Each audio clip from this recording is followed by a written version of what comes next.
こんにちは。ボンバットファミリーと私たちのライブ放送へようこそ。私たちはあなたの視聴とリスニングの喜びのための素晴らしいショーを持っています。今、あなたのホスト、スコッティ・ジェイロとジェリー・ケーブルに、ステイ・ボンバードを楽しんで覚えておいてください。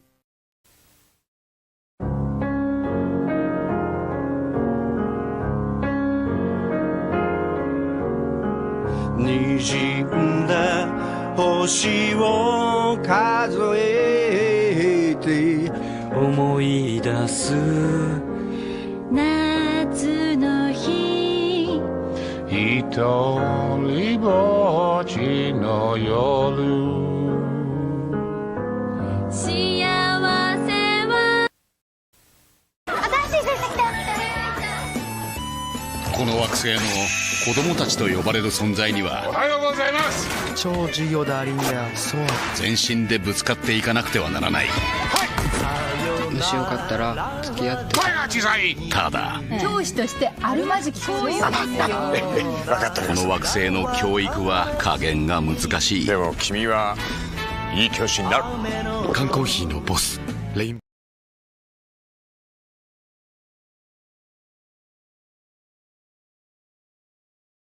You shall kneel before.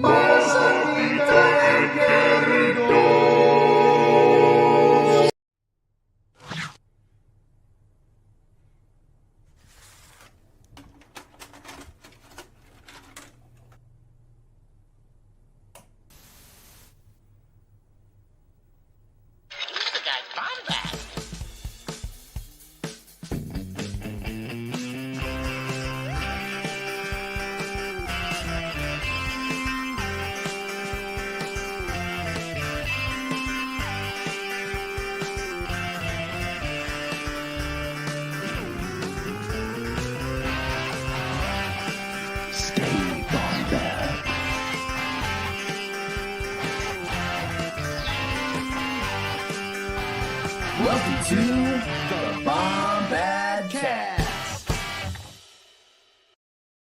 That's right. All three of us are here. The great TNAP Bombad crossover that might become a weekly thing. No, just kidding. Never know. Fuck it. It's me, Scotty Jayro, joined by Jerry Cable and our buddy Jared the Dark Jedi. 3 years into gay, I beat his ass in Star Wars trivia. Whoa! I was on a plane. Yes. Listen, all jokes aside, tonight is not about the greatest match in Epic Confrontations history. True. It is not about that. This is about previewing Scotty's panel. This is about getting excited for Star Wars Celebration. We have dressed for the occasion. Hello to the students of the Nerd Academy. Hello to the Bombad fam. I will say, I already said it. It is the greatest match in EC history. It is hands down the best Epic Confrontations match. I made the man sitting beside me on that flight so uncomfortable watching Scotty beat the shit out of a cookie cup, like out of a cookie jar. And then these two guys kissed and stuff, and it was just like what the hell is happening? That I was watching porn on the plane, I think, or something. Right here, we were right here. Specific kind. No, Yes, absolutely. Very fetish shit. Yeah, it was. Oh yeah, my absolutely. God. I'm Listen, so excited. Tonight is about celebration. Specifically, Yeah. tonight is about Scotty. But as you Yes. said, happy 3 years to the greatest DC match of all time. Truly, 100%. We might even, honest to God, we might even at the very Listen. tail end of this just watch a few moments from that, just a few, just to reminisce. I'm here. I'm here Jared, for it. before we get into anything me related or anything celebration related, truly, I gotta say I'm so glad you're here. There will be a special announcement at the end of my panel. I'm not gonna make Jared say what it was or explain to it. Is it hype? I'm gonna see if is it hype. I just found out what it is, and my jaw was in my lap. This is so cool.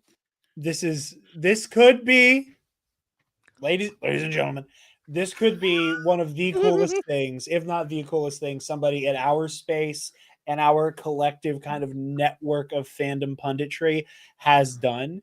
It speaks to a level of seriousness with which we take talking about these stories. And Scotty has taken that and run with it in a way that I am just fully flabbergasted by and incredibly proud of. And that's all it's I will say. amazing. That's all I will say. Thank you. But you know what's funny? Without further ado, for those that cannot be at Celebration and are not going to be able to see the actual reveal of something that I have in the works, but also other things, you know what you can tune into? Oh, yeah. I love this. I am so... Jerry, you going to pop in for any of these, you think? I'm sure you're more than welcome to. We'll have to say, I was going to say, I'm going to be very busy that weekend with it's so Celebration, my child's birthday, and the resurrection of our Lord is also the celebration will be on that weekend as well. That's beautiful. So there's a lot going on, but I listen, if I can pop in there, I would love to, because I love those. I want to be the deli meat in between those two slices of hunk. Look at that. I got to hear that. What are going to be the plans, Jared? So all of our friends on TNAP, they're watching right now because it's a cross stream. Let's hype this up, because this is coming next week for 3 days straight. What we got? Yeah. So I learned my lesson. I tried to. I love how entertained you are by hearing this every time it comes up. Always makes me laugh. So I was not in Celebration Anaheim, but I very badly, I talked before about Celebration made me want to be like an entertainment news nerd pundit guy. And I was like, you know what? I am going to do 2 live streams a day. I am going to live stream, talk about, react to, cover the goings on at Celebration Anaheim live. And then later that night, we will do a news roundup live stream. Brilliant. And I did that for 3 days straight. Or was it 4? Was that when Celebration was 4 days? It was just 3 days. It was just 3 year. Yeah. So it was just the 3.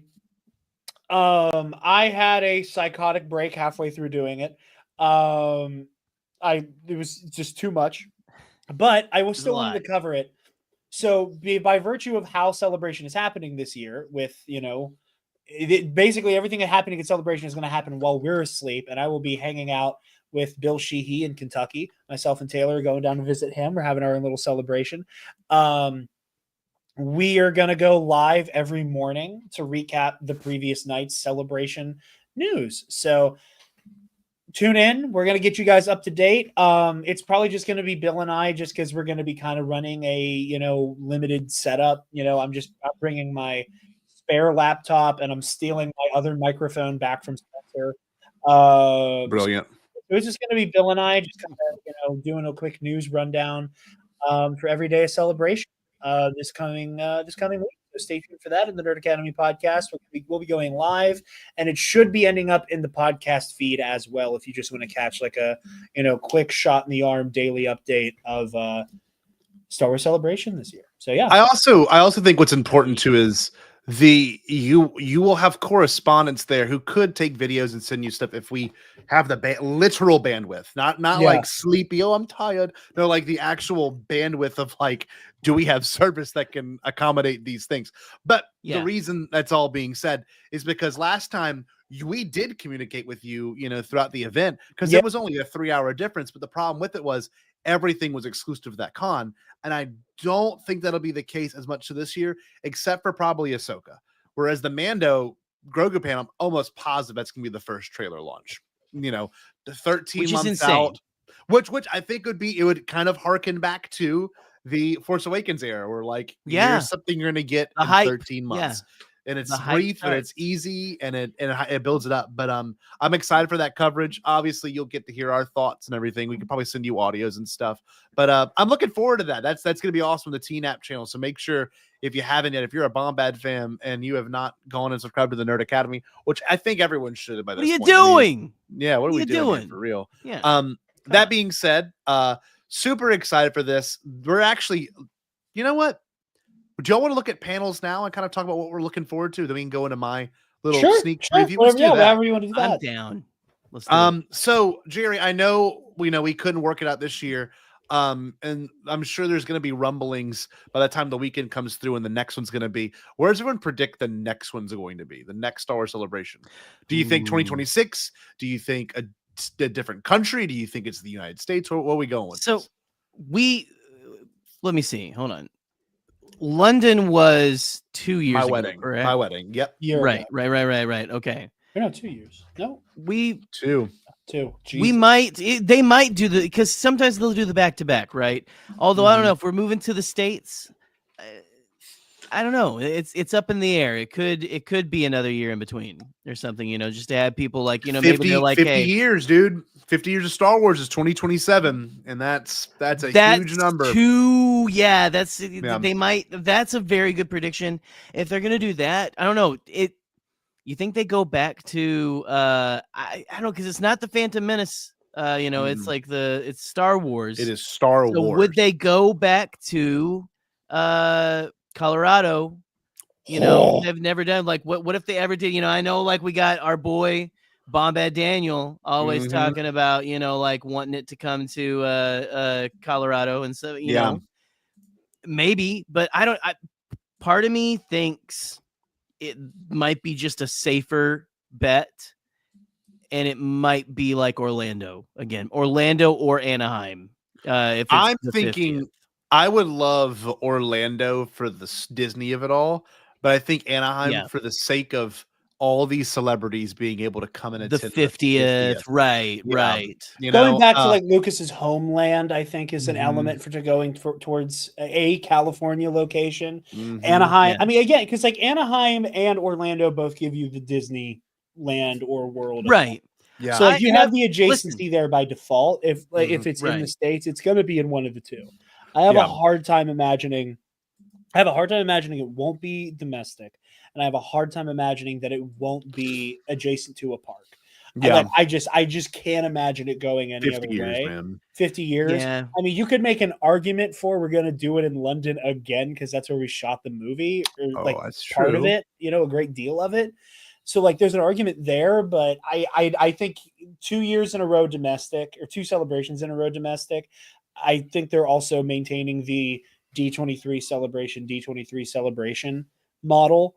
So that's a good point. So you think 2026 no celebration? I think it's going to be 2027. Okay, that's fair, because you got to think by that it's point 50 years of Star Wars, and it's a good guess. Yeah, I really hope it's in Anaheim, because it's the perfect environment for it. I don't know, like a celebration Orlando is amazing. It didn't feel as well organized.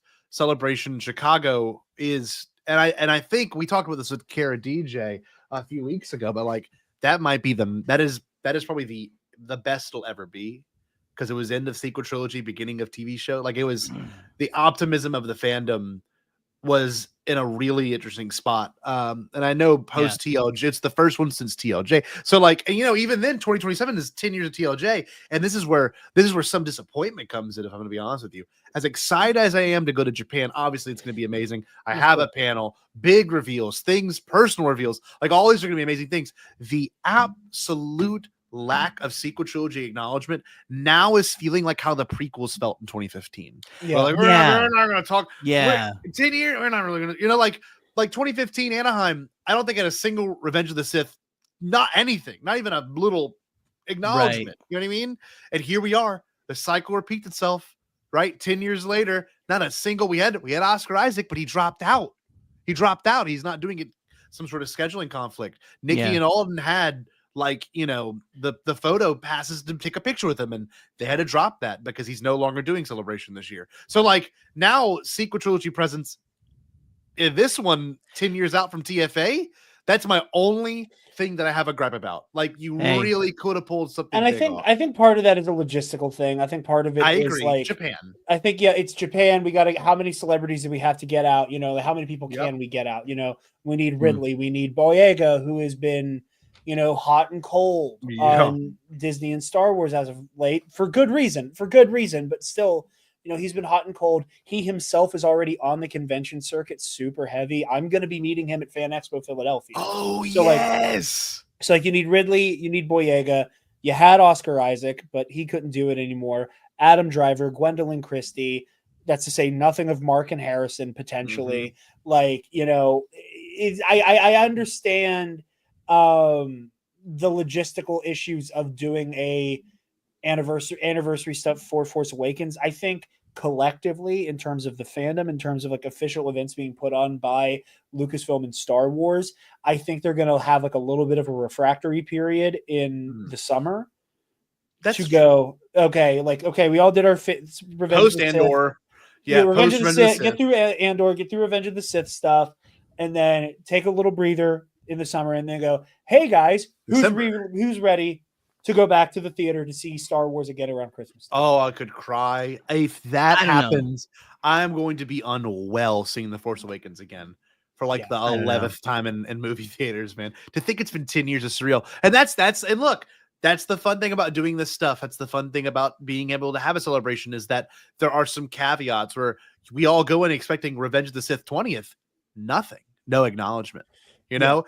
And what I will say, it's impressive that they have had release enough stuff within 2022 and 2023 to now have panels about those things, which actually, let's take a second to look at that real quick, just because we have it all. I don't know. Listen, this feels like we're this close, I think, to having the next movie that J.J. Abrams makes, the next Star Wars movie, have like him include the bones of BB-8 in like the desert or something like that. I don't know. I just feel like we're regret. Yeah. I think we're just close to that. I think he's like gonna, yeah. So we have the panels pulled up right here. We just looked at Friday. Friday's all the way to your left side of the screen. I wish I could isolate it, but I can't. Obviously Friday's big opening, huge moment is 10 a.m. Mandalorian and Grogu. We think it presented by Dave Filoni and Jon Favreau and special guests for a sneak peek at what's to come to the Mandalorian and Grogu on their biggest adventure yet, this time on the big screen and in theaters 2026. We're thinking, what? We're certainly getting a trailer that day. We're definitely getting concept art. We're definitely getting stills. I am hoping for a teaser. I don't want to get my hopes up. Maybe something similar to that little sizzle that they did at the last celebration, right?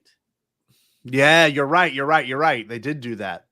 Kind of like they also did a D23. They showed some footage of D23, but it was very quick footage. So I'm thinking panel. I'm thinking trailer. I'm hopefully thinking poster or something, teaser poster. That'd be the tits, man. Teaser, teaser poster still, maybe teaser trailer. But I think that's Everyone keeps saying Grogu has grown up too. I think even Katie Sackhoff or someone said that. Like it was Sigourney Weaver. Sigourney Weaver's like, man, he's a little more grown. So like, maybe we'll get a new one. But also a cool thing about Celebration this year, and obviously they did panels different this year. I don't know if y'all knew, because obviously y'all weren't putting things in for it. But this year they didn't do a lottery. This year they did strictly a timed reservation. And if you jumped in the queue at a different time, and the worst part about it is you cannot be with your significant other to do it. So like, your ticket was your ticket, their ticket was their ticket, and your chance of getting in was limited. So like, if Katie were to come, like I would have gotten to a one panel and she wouldn't have gotten to it, and it's linked to our accounts, right? So that's the messed up part, is like I had to transfer those tickets to her and do all that. The reason I'm saying all this is because it's not like it used to be where you have the lottery and you could say, oh man, I got this, but I got to, whatever. The lottery was nice because you kind of could see what you won. This, however, this was like first come, first serve. Like Noah, our friend Noah, Keldor Jedi on Twitter and Blue Sky, slept through it because it premiered at like 1 a.m. his time, and he set an alarm and everything, and he slept through his alarm. So like he didn't get to a single panel. Charlie Ashby waited the same exact time as us, stayed up late and waited. He either clicked the link too bad or he got cucked. I don't know. He didn't get to a single panel. I didn't. Matty Gunner too here saying who's got 2 thumbs and's gotten into 0 panels. So you're hanging out with Charlie. You're hanging out with Charlie then, Matty. But I got into Mandu Grogu streaming. I got into Ahsoka streaming, and I got into Visions streaming. So I'm not going to be in any of the main rooms unless I finesse my way into it. And that sucks. Like I know Alex and Molly. I was texting Alex. He got into some, Molly got into others, and like they're just gonna have to split up and do your own thing, which is kind of a bummer. And hopefully that changes. So they really did screw the pooch a little bit with this celebration's method of handling it. So I don't know how y'all feel about it, but I think it's kind of horseshit, to be honest with you. Just honestly, a little glad to not have to worry about the headache. Yes. And just get not to be, but it is, it's weird. I don't know. I hope they're going to have a completely new system by the time we do the next one. I bet. Yep. Probably even worse. Who knows? I don't know. Brian, it will be worse on purpose. Yes, wherever it's at. But the cool thing about this panel, which they've never done before, they usually don't do it like in this way. And obviously, whenever you look at this, you want to read left to right. But they have Friday on one side, Mandu, Grogu. We've got some friends like Who's the Boss? Jerry and I have been on that podcast before. Yes, we have. Been great. Yeah, Mike Celestino was his show, and we did on Who's the Boss, and like they've also got another one. The university stage is where my panel's at on this very day, so it's kind of cool to see what other panels are going. So if you can't make it into those big ones, you can easily get into the other ones. Like Hasbro's got one. I'm not a toy guy, just not. I love it. I think it's cool. I hope I get stuff, but they're gonna have reveals about Black Series and the vintage collection coming out, and that's gonna be great. 11:30 to 12:30. So there's things we can all look forward to and get excited about. This one, I think I'm going to be going directly to this one after the Grogu panel. This is actually all about Joseph Campbell and his like direct impact on Star Wars. But crazy enough, the Joseph Campbell Foundation is a really great podcast. The John Butcher, which is like the guy who's like the executive director of it, he is going to be at Celebration talking to him. I really want to meet this guy and give him something of mine. But also What the Force podcast is the one hosting that one. So university, man, the university stage is gonna be where it's at, and I'm not even kidding. Have some heaters. It's gonna have it some really is. And like this is the first time, and not to be a jerk, I've been to panels at the university stage, on the HoloNet stage. They're all fun, they're all great. I love going to them, but like this is the first time where I've seen like serious bangers, just boom, boom, boom, hourly on the university panel stage. So the one thing I'm bummed about, I probably won't be able to get to unless I like wait outside for a line for it, is they've got Light and Magic season 2. So that's gonna be freaking awesome. Yeah. So like Star Wars in the 1990s, that's cool. But if you keep scrolling, if you keep looking, Lucasfilm Publishing, that's at 2:00. So we're gonna get some book news. That's exciting. This is the banger right here, y'all. Look at this shit right here. Oh my god, who is this? Who is this? Who is this? It's too far away from me. Who could this be, y'all? But yeah, no, I'm super excited. We're gonna get a preview of this Scotty in like Jayro. 15 minutes. I know. 3 to 4 o'clock, and then I have to leave immediately after because I'm gonna get drunk at a concert in Japan. But the problem, the only other problem with this is that other good panels, like this is the 20th anniversary of animation, so they're celebrating that, which is cool. With I think we're getting an announcement there. Yes. That's what I was going to ask y'all. Do we think it's more than just Tales of the Underworld? Yeah, I think we're getting like the next like actual series. Not that Tales isn't a series, but like we're gonna get like at least I full think length multi-season. Yeah, like the new Bad Batch or whatever, or like something like that. So yeah, no, I hope so. Catherine Elizabeth. Remember Jerry? He married us. Remember Jerry? I'm the one. Yeah, I wore this suit right here. Oh, look at this sweet angel. I love it. So supportive. What do you think the announcement's going to be? I've seen too many rumors. Rumors that I've heard are true. So I am going to abstain from this. All I know is that if the rumors I've heard are true, I am very excited. Put in the private chat because I think I know what rumors you're referring to. I don't know if I know any of this. I don't know. I think we're all. I would obviously love anything outside of any of the eras they've done. Sequel trilogy era would be really cool.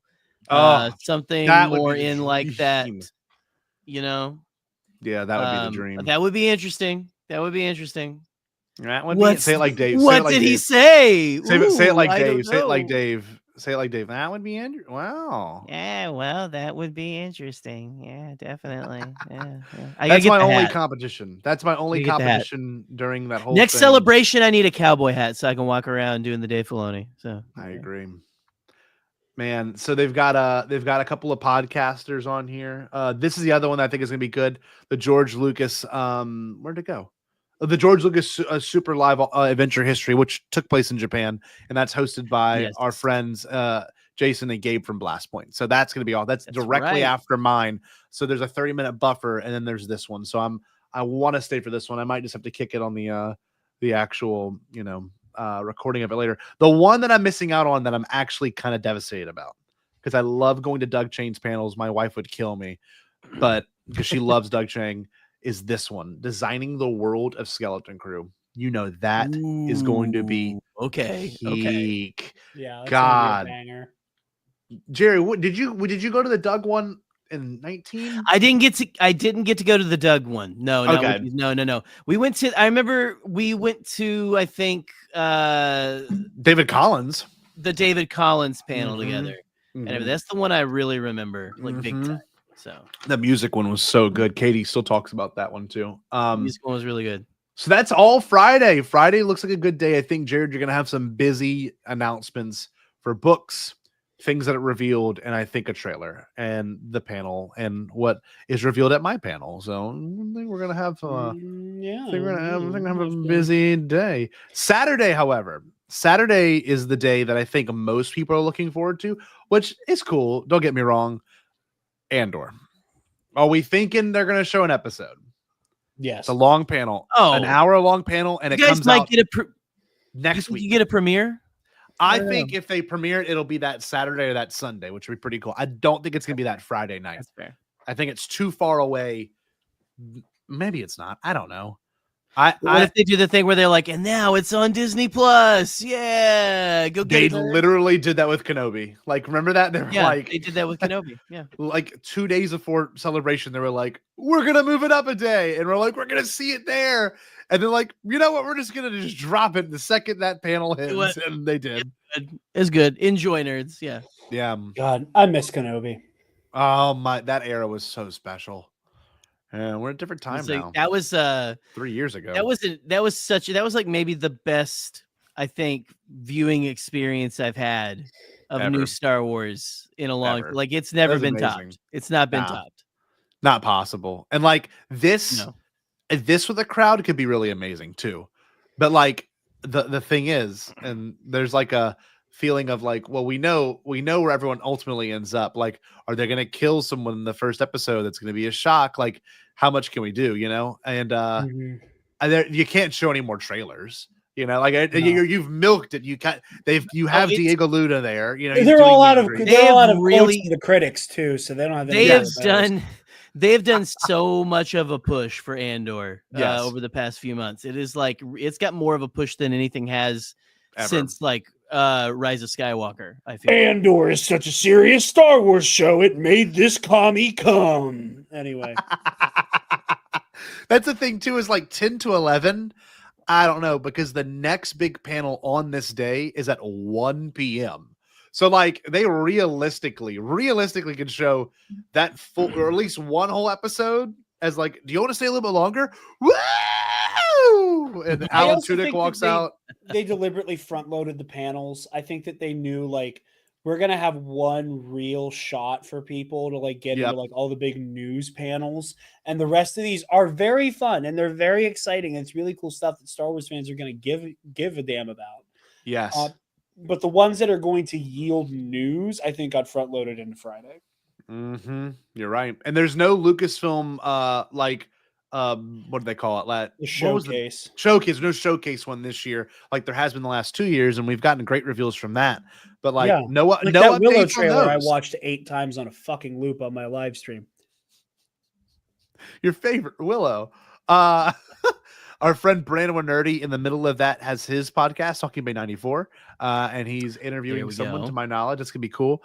And this was another cool one I like. So like this one is all about the Faithful Wookiee, the short and the holiday special, the Ewok show and the Droid show, and they actually have like people that worked on it to come and discuss it. So like the producers of the show.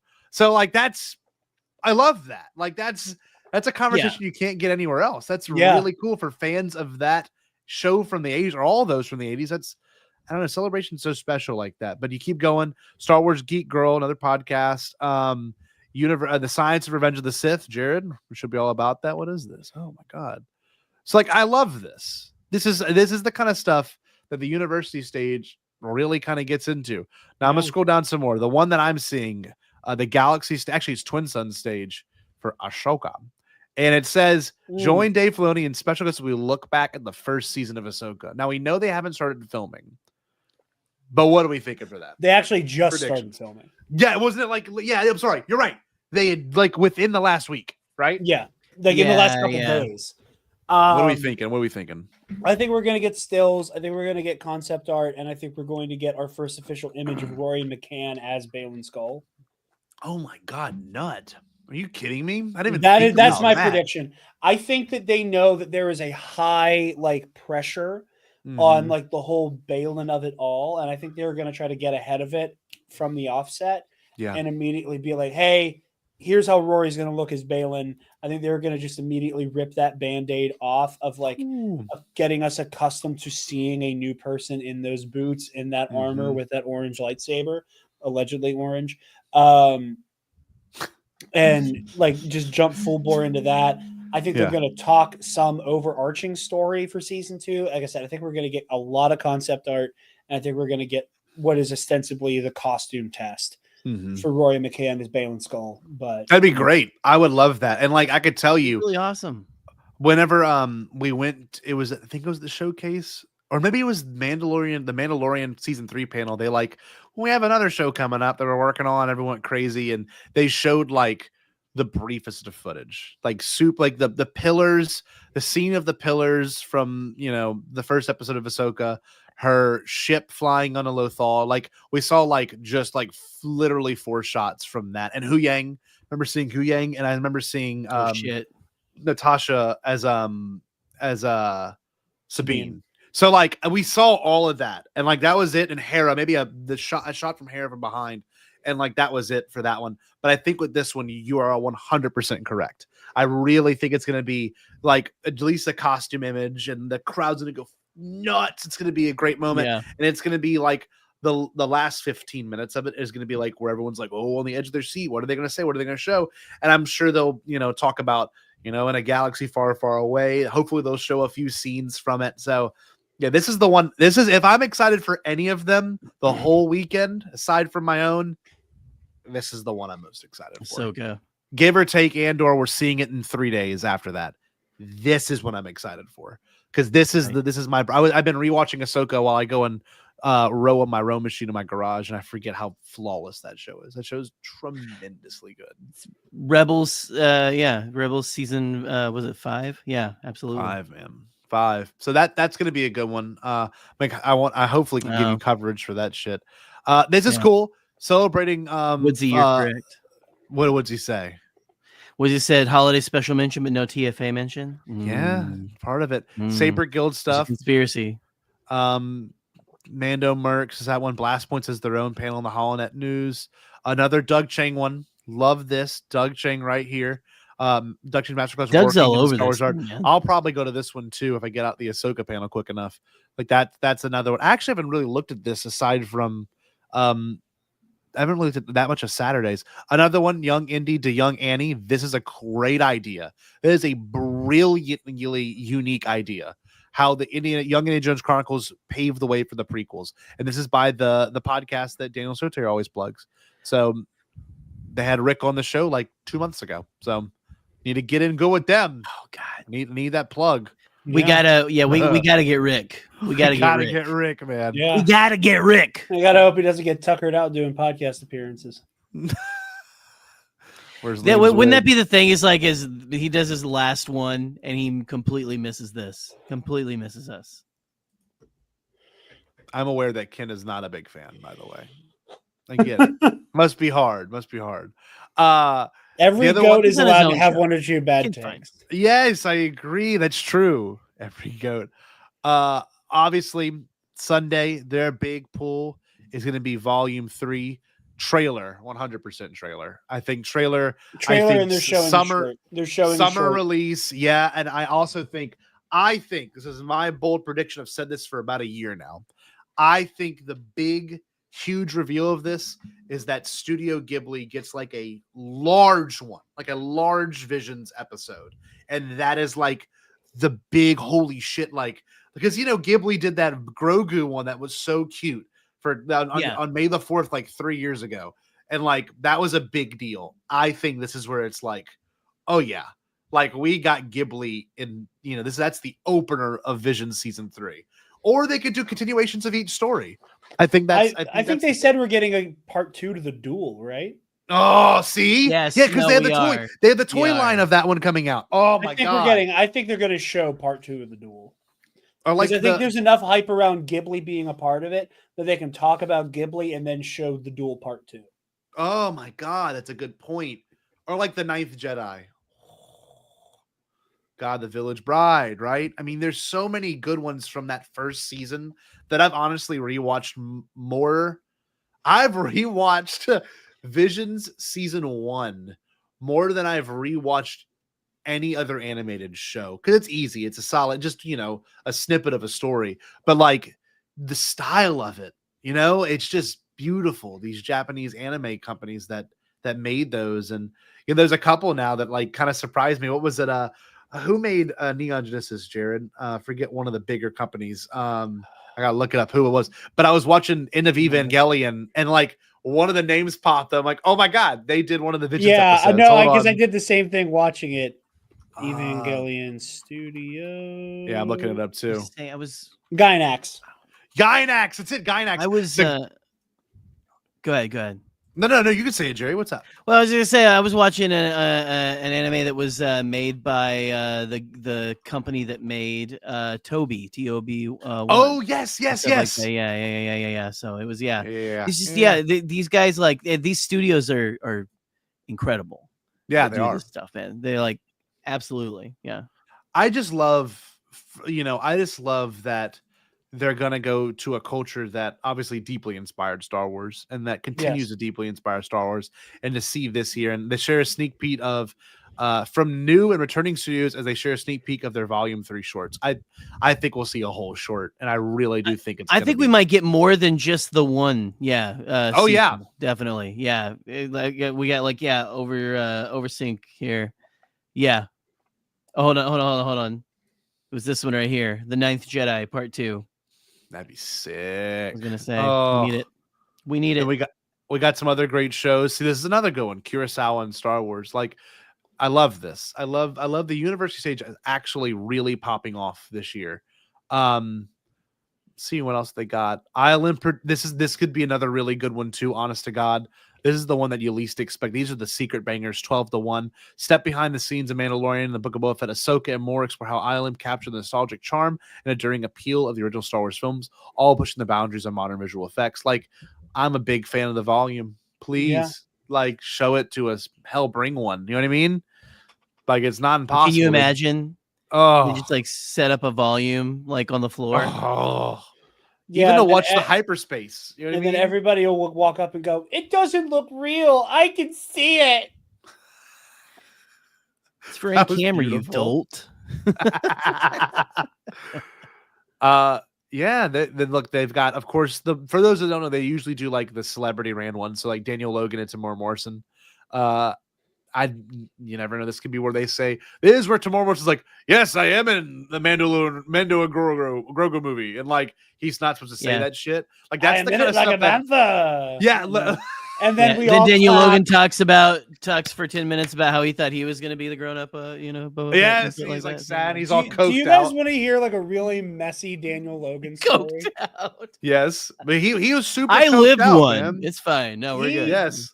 So Daniel Logan. This is the first time I got to meet him at my local con that I don't have any intentions of going back to anytime soon. Not a discussion for on air for right now.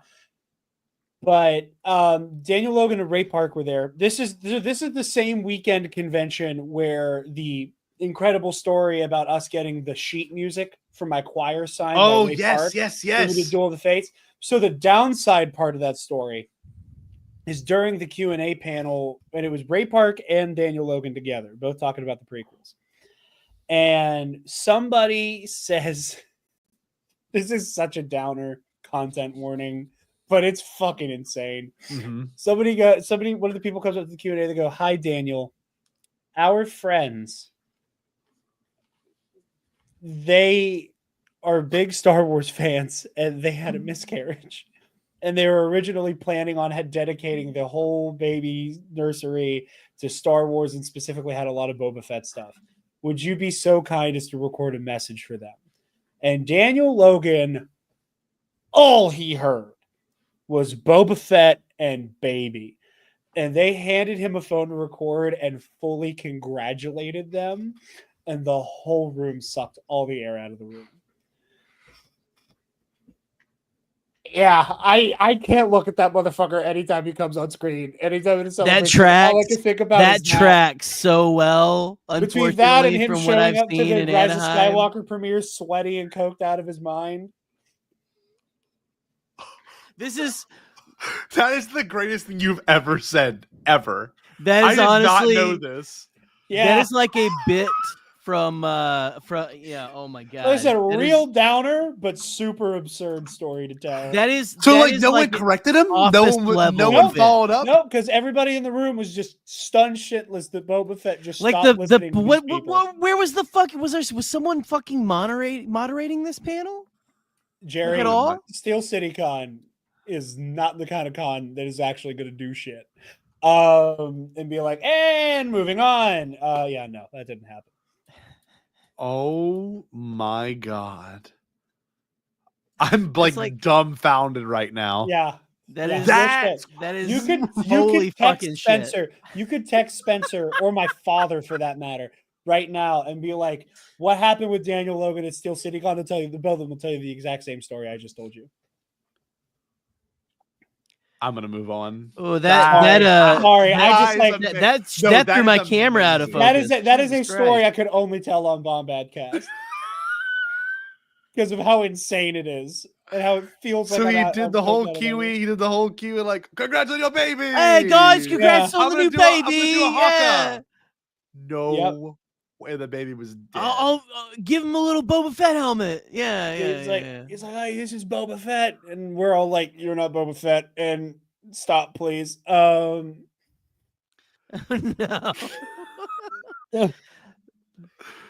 I'm sorry. It was That lovely was that. voicemail. Our apologies to that Crazy. couple. Jesus Christ. Yes. Oh my god.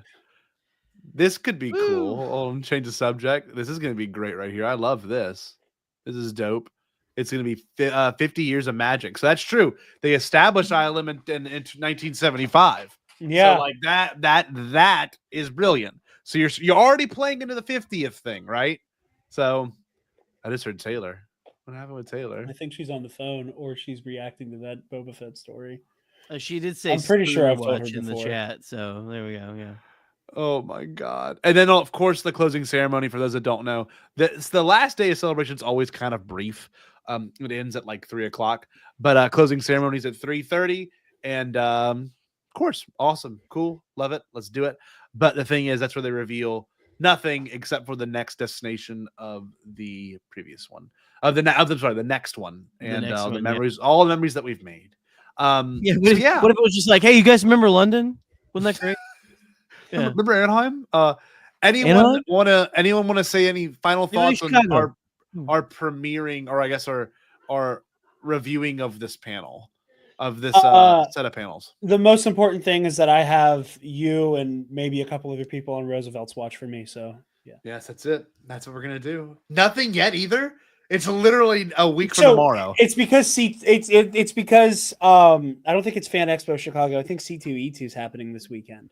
Oh, geez. There's a convention happening this weekend, so they only just dropped the convention exclusives yesterday for that. So when do you leave? When do you leave? I leave Sunday in the morning. I leave Sunday. You're gonna from have Austin, to let Texas. me know the best way to get a hold of you. Yeah. When the Con's over. When the field notes drop for that, I gotta find a way to get you like these are the shirts I want. If not all three. Taylor keeps telling me, Jared, have Scotty get you all three. I'm like, I don't know if I need all three. Yeah. But this day, I remember showing you like whenever Anaheim, London was happening. Mm-hmm. I was so disappointed because I was like, I don't really need any of these. And then, like, not even a month later, I'm like, man, I really wish I got that like camo rebel poncho one because it was all the Return of the Jedi shit. And I was like, I kind of wish I got that camo rebel poncho one. And Yep. to this day, I regret it. Well, To this day, I regret it. So the best thing about this convention and a lot of the merchandise, for those that don't know, especially shirts, have completely leaned into the Japan of it all. So like there could be some pretty sick designs from Visions or sick designs of like they have a couple Visions Roosevelts already, and they look great. Exactly. They have one so for the duel, and they have one for the twins. We got the Jerry and I think maybe I don't remember. I've got the Mandalorian Bandai figure that we did when Bandai Namco representatives came on our show for Celebration 2022, and that Mando Bandai figure is incredible with him looking like an old samurai. And the reason I'm saying all that is because like give us Roosevelts that look like that. Give us more merch that looks like that. That's specialized. It's unique. That's cool. And honestly, I don't go to the convention looking for merch. I always usually walk away buying. I just completely slurred that like a child. I only usually walk away buying like old shit that I had as a kid. Like I mean, like I have old lightsabers or old blaster or something. I don't know. Yeah, I'll grab a T-shirt and a couple figures. You know, like that's normally my thing. Always looking at the Black Series there. You know, that's always what I'm looking for. Oh look. One of my students, arigato, thank you, gozaimasu, arigato gozaimasu. So, yeah, man, the drip is crazy. Paco, it looks good. Looks good. What can we say? Are y'all ready? Are y'all ready to start hyping this panel up? This is it. 50 minutes get in. the hype going, my man. 50 minutes in. Here we go. So, I made a 40 slide presentation for tonight that's kind of big chunks of my panel all chopped up. My total number of slides for my panel is 176, and I have been timing it every time I've done at least 11 individual recordings of me like actually presenting it to my classroom on my off hours for the past 2 months. So I'm going to do one tomorrow because I have a couple of hours off after we do standardized testing. And this is a big chunk of it. So there's a more of an addendum really to my 2-hour-long video essay. And neither of these people have seen this. Jerry and Jared both know the reveal now at the very end. And I don't think I have it on here. At least let me make sure I don't, because that would just double check. You might want to double check that. That would absolutely not be Bombad. No, there is no reveal at the end of it. Okay, good. Perfect. Okay, so just to show y'all some of the flavor. So I don't know if y'all have any questions or anything you want to ask before we get started or anything you have in mind. So there is one question I have that like it's like you jump into the video essay. Mm-hmm. And it's very like the title of your panel is kind of like taken for granted as like a baseline agreement going into the essay. Yes. The Alliance of Science and Mythology. How do you, as somebody who like obviously you teach science, you're a scientific mind. You also appreciate the Campbell of it all, the mythology of it all, the myth. How have you handled just the existence of midi-chlorians? Because I know, and honestly, it's the argument against midi-chlorians as a concept that I've been the most sympathetic to, that like it over-scientifies, make a word up right now, it over-scientifies the Force and removes the magic, and it makes it a superpower almost. It makes it feel more like X-Men than it feels like, you know, like medieval fantasy, like just straight like magical stuff. Yeah. How have you always squared that? Because that was the one thing for me that was always a hurdle with it, is that like I had a hard time having my cake and eating it too. Of this is fantastical, but this is also deeply scientific now. How have you managed to square those to marry them in the way that you have for the video essay first and now for the panel version of it? Look at the approaches for me personally, and that's what, honest to God, this would now be, if I were to do the numbers, like my 8th feature on someone else's channel to talk about this stuff. And no one's asked that. because the rationalization, and you know this from watching all your right-wing stuff, you know, like analyzing, is like, how can you rationalize these things that are contradicting thoughts? How can something be both mythological, scientific, and in this case magical? My big thing into this, and I'll get into this whenever I actually present it, and I didn't mention this, so I can mention this now. Thank you for saying this. This will be streamed live. We are currently working at the logistics. I'm paying for a premium Wi-Fi. The problem is the time at which this will be live will be pretty difficult for some people watching it. I may even ask Eli, Jerry. I didn't even think about this. Eli, it'll premiere for Eli at like 11 p.m. In Mountain Standard Time, MST. It premieres at 12 a.m. on Friday. In my time, Central Standard Time, it premieres at 1 a.m. Central Standard Time. And then here again in Eastern Standard Time, which is where Jerry's at, it premieres at 2 a.m. So, like, there's some pretty big inconveniences. And obviously, with that, I'm going to answer your question. I've always seen the makeup of ourselves as magical. And I know that sounds silly. It's scientific. I understand that. But, like, the fact that we have developed things like this technology, things like any sort of technology, really. We've made movies. We've studied how our bodies interact with nature. That, to me, is like the foundation of everything magical and mythological. So, like, yes, I can rationalize it. And yes, you're someone who loves to talk verses and power and who has this and who doesn't have this and why does this work? Who would win? Who would lose? But, like, I've always seen just the act of being alive and the act of being able to interpret or be anything, like the fact that right now my heart's beating and I'm not making a single conscious effort to make that happen, or it's digesting food, or I'm breathing while I'm talking, like, that's magical, right? Like, that's what makes us different from other organisms. The cognitive awareness of what's going on around us, what's going on within us. So I always saw the Force in that same exact way. And I do understand the rationalization, and it is part of it. You got to think about it too, is like, it's a narrative decision from George Lucas. It is also a scientific reason for George Lucas. It was a way to validate why is Anakin, why is Vader this powerful character? Oh, he was born of the Force. Well, that means he's going to have we got to quantify this somehow.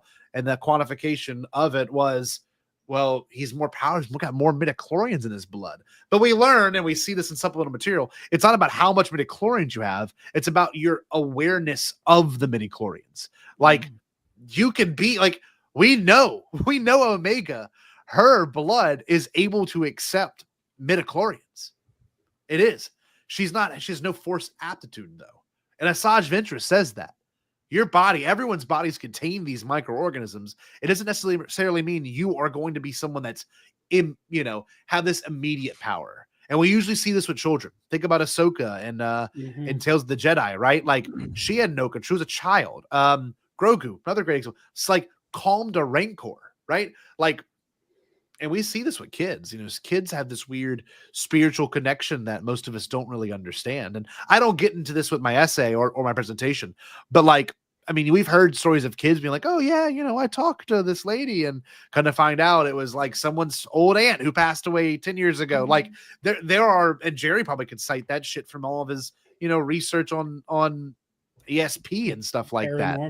Yeah. Like, that's bullshit. Yeah. Well, this is weird too, but like the unfiltered spirituality of it all. I honestly see midi-chlorians as this bridge between all of it, because, like, the bridge between faith and religion is just the trust that there's something there.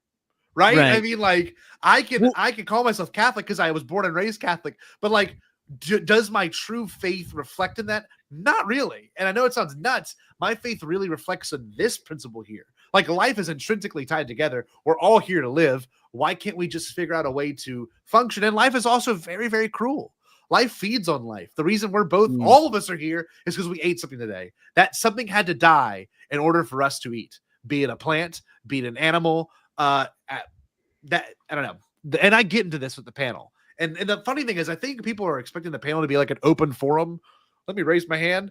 But like, that's what all this press that I've been doing is for, is like, let's rationalize this together. Because some people still really struggle with this concept, like deeply. I don't know. Jerry, I didn't know if you wanted to say something. I'm sorry. Well, no. Wait, listen. This is all about you, baby. Okay, I'm here for you. But was it you talk about like this? Like, people have a really hard time squaring science and magic and things and mythology and things like that. But that's like one of those things that, for one thing, I grew up, as someone who grew up in a Christian household, being taught that was all just kind of the same thing, kind of a thing. So that helped me. But also, you brought up my weird paranormal bullshit, and there is something known as the Grand Unified Theory that basically talks about how ghosts, Loch Ness Monster, aliens, all of it is the same kind of the same phenomenon, just manifesting itself in different ways. See, I love that. And that is Midi-chlorians to a T. Yes. It's not, oh, it's just the cells in your blood. No, it is the force manifesting itself physically. Yes. In a being. So those things in you want to live just as much as you want to live. And if you don't treat them right, they will not treat you right. That's why people die from lung cancer, because they smoke their whole entire life, right? Like, those cells are not benefiting from you. You are not going to benefit from them. It's a symbiotic dance that is sacred, right? That's why people like the Native Americans, anyone that believes in some sort of Shinto Buddhism, they're a little bit more centered and a little bit easier and calmer people, because they are one with nature. They see nature as a beautiful thing, rather than kind of pushing it away. That's the problem with the Roman Catholic Church. That's the problem with most Western Christianity. Any of it. It's all about like, we just need us and our God. Yeah, sure. But you also need everything else around you just as important. Yeah. You have to honor the nature around you. That's why the entire there's a balance. Well, there's a beautiful balance. And like America, like when you walk into a church, it's a sacred feeling. But the same people that walk into a church do not feel that way when they demolish a forest. But it's the same freaking principle. That sacredness of nature is still in nature. When you walk into a church, it's like, oh, this is man-made. I feel comfortable here. Let's tear down another thing for a suburban neighborhood that we do not need. There's more houses than there are homeless people in America. Like, it's just, there's statistics you can look at that just shows a Western mind and how we rationalize it. Whereas in Eastern mythologies, like, it's all about nature. It's all about honoring nature and understanding nature. So, you know what? That brings me to a good point. Let me just show you some things. And then if any of y'all have questions throughout it, anyone in the chat, just let me know, Jerry, because I'm on a different screen. Yeah, I'll be monitoring the chat, so you guys go. I've got a few giveaways that are already packed up, unfortunately. I've got buttons, cards, I've got stickers as well. So if I have any leftover, I'll be sure to send it to anyone as well. Before we move on, I'll pull this up from 8984M. I've always squared it like how Newton saw it. Isaac Newton, despite being an important scientist, was also deeply religious, believed in magic. And in my own opinion, it is easier to square it in fiction. Yes, it is. And it's you can rationalize it. You know? Oh, look at this. Kelly, I love you. Kelly! That's okay, Kelly. Thank you for stopping by. That means the world to me. If you can't make I can't it that either, day, Kelly. I'll be in America. It's fine. You know what? Kelly, I got something special for you. Actually, Kelly, we're gonna link up before my panel. After my panel, I'm gonna hand you something pretty cool. Okay. I think Jerry knows, and Jared now knows what it is. Oh yeah. We know. Also, I've got written Japanese translations. I'm trying to learn this all in Japanese from one lady that's been giving us lessons. So I'm going to try to actually speak all this in Japanese. So I'm going to let anyone who is a Japanese member of the audience that mostly is fluent in Japanese language scan this, and they have an entire copy of the actual presentation just translated into Japanese. So I'm pretty proud of Kelly that. will find you. Kelly will find you. I will say, because Kelly ambushed me in Anaheim. That's true. It was like she ambushed me and was gone before I could even like turn around. So yeah. Tackled you even. You got to watch out. So I actually want to ask everyone this in the live stream. Well, I do this for my middle school classes as well. If you can, except for, you two can obviously do it on screen, and maybe they can in the chat. But like, use gonna do emoji. this. Yeah, use an emoji. There we go. I'm gonna ask the audience, like, how familiar are you with midi-chlorians and like their significance? You know, thumbs up is like, I get the thematic understanding. I honestly love it. I think it's great. Thumb in the middle, like, I need to learn a little bit more. I'm kind of struggling here. You know, I'm here to understand. I'm here to learn. And then the bottom one, like, I'm lost. I don't get it. I actually kind of hate it. And my plan is to change the people that come in with a negative outlook and hopefully in some way go, oh, okay, I get this. I think a lot of people coming are going to be in the middle. I don't think I'm going to get that many. I don't like it. Teach me. I hope I do. I hope I do. That would mean the world to me. I would love to change someone's opinion. But yeah. I like that's actually perfect. That may be the best. Brian is really hitting the nail on the head there. I love the honesty. That's great. That's getting a lot of thumbs up. We're getting a lot of thumbs up in the chat. So okay, and this is great too, because it's, and I will say this at the panel as well, it is not just about midi-chlorians, it's about tying the entire mythos of Star Wars together narratively. And this presentation you're going to watch right here is not going to necessarily do that, because it's more of a very brief version of it. Obviously, I talk about why they mean a lot to me, what they represent to me, which I've already reflected on and talked about here. But I really look at everything from the lens of midi-chlorians. And I have each part actually listed, so you can kind of get a tease of what I'm breaking down and how I'm breaking it down. A vessel of themes and philosophy. We know that, I mentioned this earlier, that the Native Americans had a bunch of stories. The White Buffalo Calf woman's a great example of one where the Native Americans, they would honor, of course, nature, and they saw it as gifts, and they would treat it with respect. You know, the Native Americans, they had this beautiful idea of like being able to see their ancestors in the elements that they existed in. And like, that's something we don't have. And you know, in our Western society, we have like, oh, we're going to go look at their grave. You know what I mean? Like, it's just like, cool, beautiful. I get it. There's symbolism to it. But also it's like, you had to pay $10,000 to get that site. You had to pay $9,000 to bury that person. The casket cost $5,000. Like it's all a racket. Whereas obviously in Native American culture, they had mounds and they had things to honor the dead, and you would see your ancestors in these spiritual ways. And they understood that like, this is a spiritual story. This is not dogmatic. Right. Mm-hmm. So I'm trying not to tear down my own faith and what I believe in, but like, I think this is the best way to look at midi-chlorians, because they are just that. Philosophies from thousands of years ago figured it out. We just got into an era where we take everything so, I almost said a curse word, take everything so literal, right? So like, this is why midi-chlorians piss people off, because they look at it from a literal point of view. You know what I mean? The worst videos, because I've watched them, because I've done research. The worst videos are, Anakin is the most powerful, but Obi-Wan is second most powerful. He is a power level 6, because there was one freaking discussion. I know I know, Jared, you know what I'm talking about. There's that one Nick Gillard thing. Nick Gillard, yeah. Yeah, and Revenge of the Sith, he's like, well, if we look at it, Anakin's a 6, and Obi-Wan's more to 5 right here. Like, is that why people get so hung up? Is that, well, first of all, You just need like we are like linking right now. That power level thing from Dragon Ball over his eye. Or something. So first of all, Nick Gillard in that conversation is specifically talking about combative application, specifically in the context of a lightsaber duel. He is like 99% referring to them as swordsmen. Yes. Yeah. So nothing. But everyone. Power levels over 6. Yeah, with the scouter on.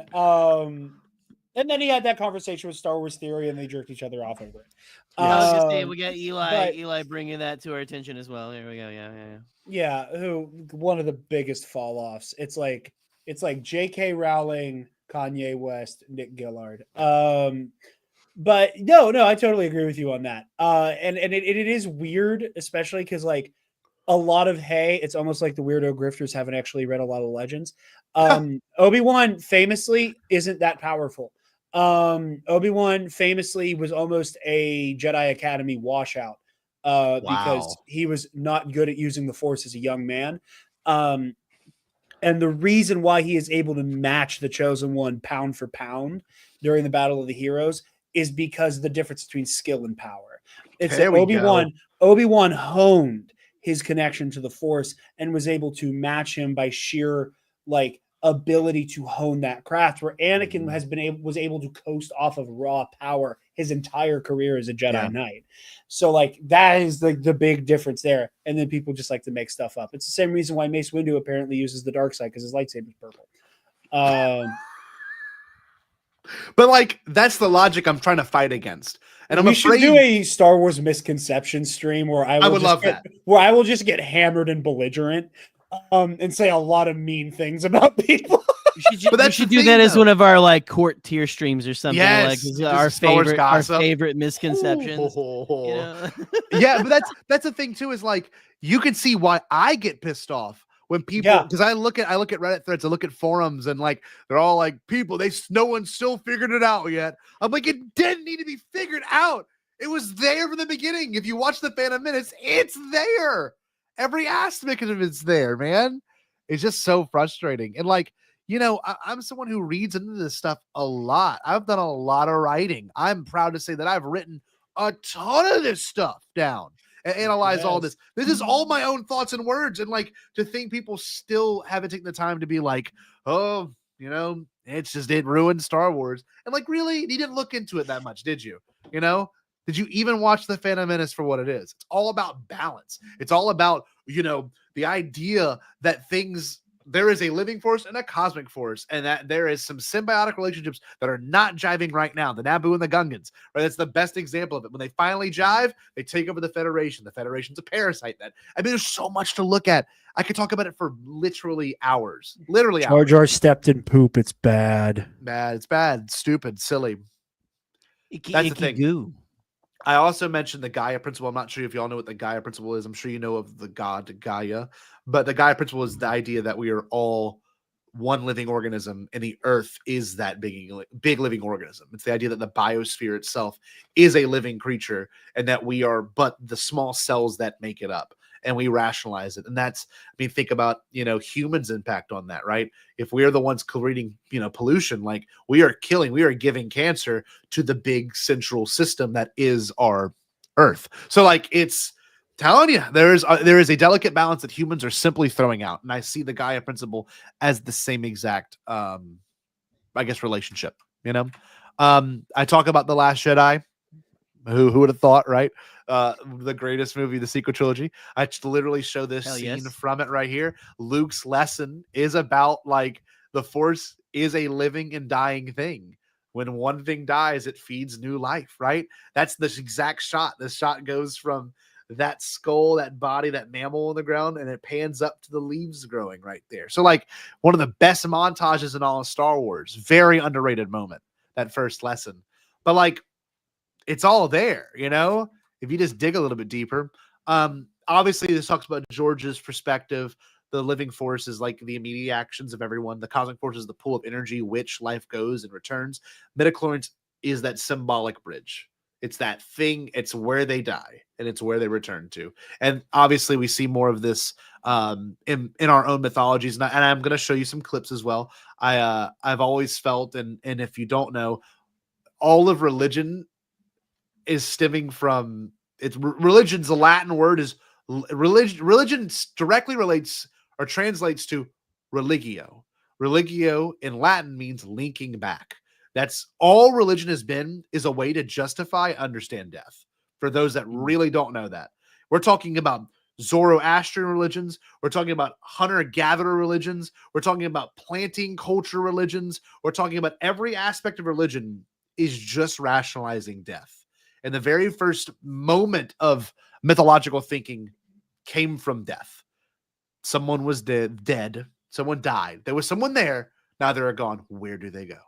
And that's how early proto-humans rationalize what happens. And that's how Native Americans came up with the theory that when someone dies, we still honor them because they are dead, right? They are still living. They're somewhere else. And so I pull some clips from Joseph Campbell's The Power of the Myth. We're going to watch a little bit of these things, but like, I don't know. Do y'all feel that way? Do you see religion and faith and things like that? Because we've all had death in our lives and it sucks. But like, do you see that bridge? I don't know if y'all feel the same exact way. My family, we certainly see it as they're still there, but they're not, you know. Sorry, Jerry, you go. No, I was just gonna say, you know, like I am not a practicing Christian anymore. Yes. You know, I'm not. Something I grew up in, definitely, and I think I'd be lying if I said that I don't know. The obviously the afterlife intrigues me still because I'm still into paranormal tales and study and things like that. Which, and again, I take with a huge grain of salt. I know I play a character a lot of times who is like really like off the deep end with this shit, but it is just there is so much contained within our brain that we don't understand that so much energy, and energy is never created or energy. What is it? Energy cannot be created or destroyed. Correct. Transfers, constantly transfers. Yes. And so that is an interesting concept because that in and of itself really kind of feeds into that point of, that maybe there is something else happening. Who knows? I don't think that anyone has a handle on what exactly that is. Of course, we have an experience. We can't rationally experience it because we're gone. Right. But and at the same time, maybe nothing happens, and that's okay too. You know, and it's just one of those things. It's that you're still a part of the circle. As it were, like you were just talking about with TLJ, that wonderful sequence of death feeds life kind of thing. So I agree. I don't necessarily believe in burials anymore. Like I believe in cremation because it's a little bit more poetic to me. But if I were to die and get buried, the idea of being able to like my body becomes something that something else feeds on, and then they get fed on, and the cycle doesn't end. I think I morbidly love that idea. I don't know about you, Jared. I've actually never talked about faith and religion deeply with you before. I mean, it is interesting to me because for me personally, I find like the more esoteric elements of religion much more fascinating. I like the concepts of prophecy. It's something that like I've always been compelled by, and this was me getting unsupervised access to the History Channel as a young man. Nostradamus, yes. Could it be ancient? I've always been fascinated by like how, like I've seen a lot of religion as like an ipso facto. Here is why we're actually going to survive the end times. And that's a gross oversimplification. Sure, of course. That's the part I find most you're right, very gross. Is that end times stuff. But like I have also very fortunately, knock on wood, I have not personally experienced that much loss in my life. That's true. You have like I have lost my grandparents on my father's side of the family, but we don't really mess with my father's side of the family. And there was a lot of like ugly transgressions that happened there. So it was a very dispassionate moment for most of my family when that happened. And like the grandparents on my mom's side of the family, the only one we really have any relationship with is my Nana, and like I lost people I knew and that had friends in high school. I had quite a few people I know who like lost battles with depression, and they were friends of mine, but like there were always people who like I was not as close to them as others were, and that I had moments of like, man, like this hurts and this is awful, but personally for me, Spencer, Spooter watch, Spencer's is very deeply connected to his faith. Yes. And every time, and he comes, his family is massive. Is bigger than I can actually wrap my brain around how many relatives he has. And he's lost a lot of them. And every time I'm like, hey man, I love you. If there's anything I can do for you, if you're holding up okay, if you got to scream, if you're feeling some kind of way, if you want to postpone this event, if you want to do this instead, whatever. And every time, down to like a week and a half ago, 2 weeks ago, he was like, yeah, I'm upset. I miss them, but they're home now. See, that's my thing too. Like, I love that. I admire him so much with how at peace he can be with that kind of thing. Yes. Because I just simply can't imagine it, And again, and I say all of that again. I don't come from a religious family. I come from a very religious hometown, from a very Catholic hometown, and I can say with no, I'm not going to mince words about it. I have a lot of opinions about religion that are colored by the fact that growing up, I saw the ugliest parts of it. Oh yeah, dude. All the time in my super conservative, super Catholic hometown. That I have an aversion to religion because I've seen the kind of stuff that could fall out of somebody's mouth. Yeah. But then I see stuff like Spencer, and I see how at peace and how just I don't want to say okay with, but like I said, at peace with the concept of loss that he is. So I absolutely see everything you're saying, not through my own experience, but through his eyes. And that's the thing too, is you brought up a really good point in terms of you're not one of faith and you're not one of religion, but you do understand how someone can be or someone should be, right? There's some stability that comes with that. And Brennan Maher actually brings up a really good point. Actually, for me, my beliefs are informed by my religion, which is great because sometimes your beliefs are validated through your religion. Yeah. But it's not what defines it. Because you can have as many people as you want tell you, oh, I'm Catholic or I'm Christian or I'm Zoroastrian or I'm whatever it is, you name it. I'm all these things, but not really live it. Not really hold on to those things. And I see that all the time. I've got some extremely hypocritical Christians, not that I work with, but people that have sent me emails that are terrible people. And I know what your family does. I know what kind of people you actually are, but just to show face, they have to do what they can to make sure they feel validated in their faith and their philosophies, Absolutely. Here's Brennan again saying dogma is the true enemy of faith, which I 1,000% agree with. And that's kind of what got me out of conclave all clip. of this. Insert the conclave. Yes. Oh, hallway of doubt.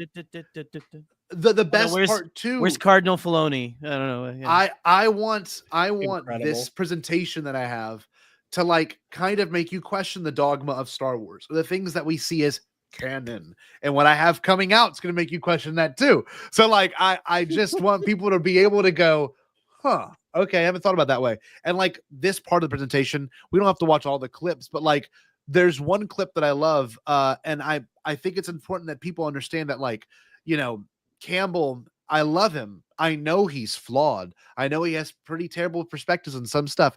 This man was born in 1908. Hey Google, when was Joseph Campbell born? Joseph Campbell was born on March 26, 1904. 1904! And he was realize I almost shared a birthday with Campbell. Look at you. You're right. You're right. Me. Dude, literally, Campbell, 1904, he died at 87 years old. So he died in 1987. So I don't actually know what that age would make him. Yeah, the year I was born. He had to die so that I am actually reincarnated Joseph Campbell. That's right. Yeah. Oh, we figured it out. That's why I love you so much. Yeah, there we go. But for those that don't know, Campbell, obviously anthropologist, mythological researcher, comparative religion. He did a lot of stuff, but he's much like this presentation. He took other things he heard and saw across many different cultures and aspects and was the one to quantify it in a way that rationalized it. I'm not saying I'm the successor, but I think I can see Star Wars in a way that can rationalize and put all these things into one bigger idea. And Midi-chlorians is that narrative backbone. And I'm tying in this man directly into my presentation, and a lot of the way I talk is based on how this guy talks. He is an educator through and through. But the thing of all this is if you can marry ideas, it begins to make your world easier to look at things, especially like this, in a different light. And so we're not going to watch all these clips. I might just watch one of them with you. But if for those that are attending, I've got, it's not on here. I have the actual transcripts of the text on there as well afterwards, so people can go back and watch it there. But we'll watch and then there this is clip. That final passage through the dark gate. That's no problem at all. The problem in middle life, when the body has reached its climax of power and begins to lose it, is to identify yourself, not with the body which is falling away, but with the consciousness of which it is a vehicle. And when you can do that, and this is something I learned from my myths, what am I? Am I the bulb that carries the light, or am I the light of which the bulb is a vehicle?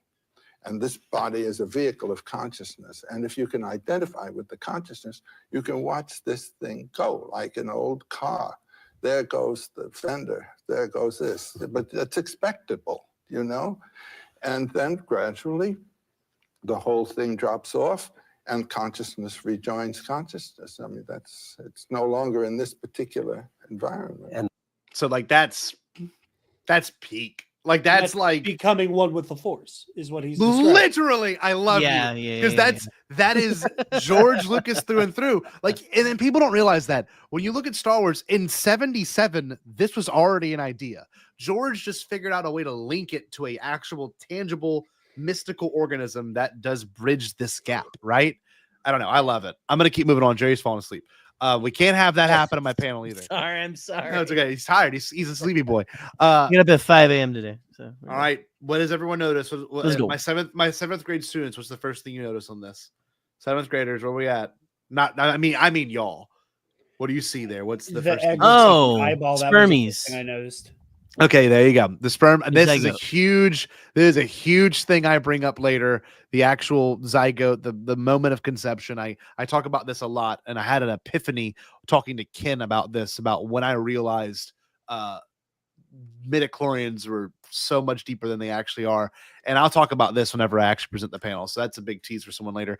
But like life, right? Everything in Star Wars is connected by just being alive in the Force. This connection isn't controlled by Midi-chlorians, but by the organism's sensitivity to them, which is the openness to nature and the acknowledgement of the Force's will. I mean, everyone has Midi-chlorians in them. Every person does. Yeah. But like, how tapped in are you? Sabine's the best example of this. By the end of Ahsoka, she could do a giant Force jump. You know what I mean? Like that's amazing. I always quantified it, and this is another me thing with like how like the versus part of my brain and like understanding like practical application of the Force is something that's always been very exciting and interesting to me. Is that I always viewed it as like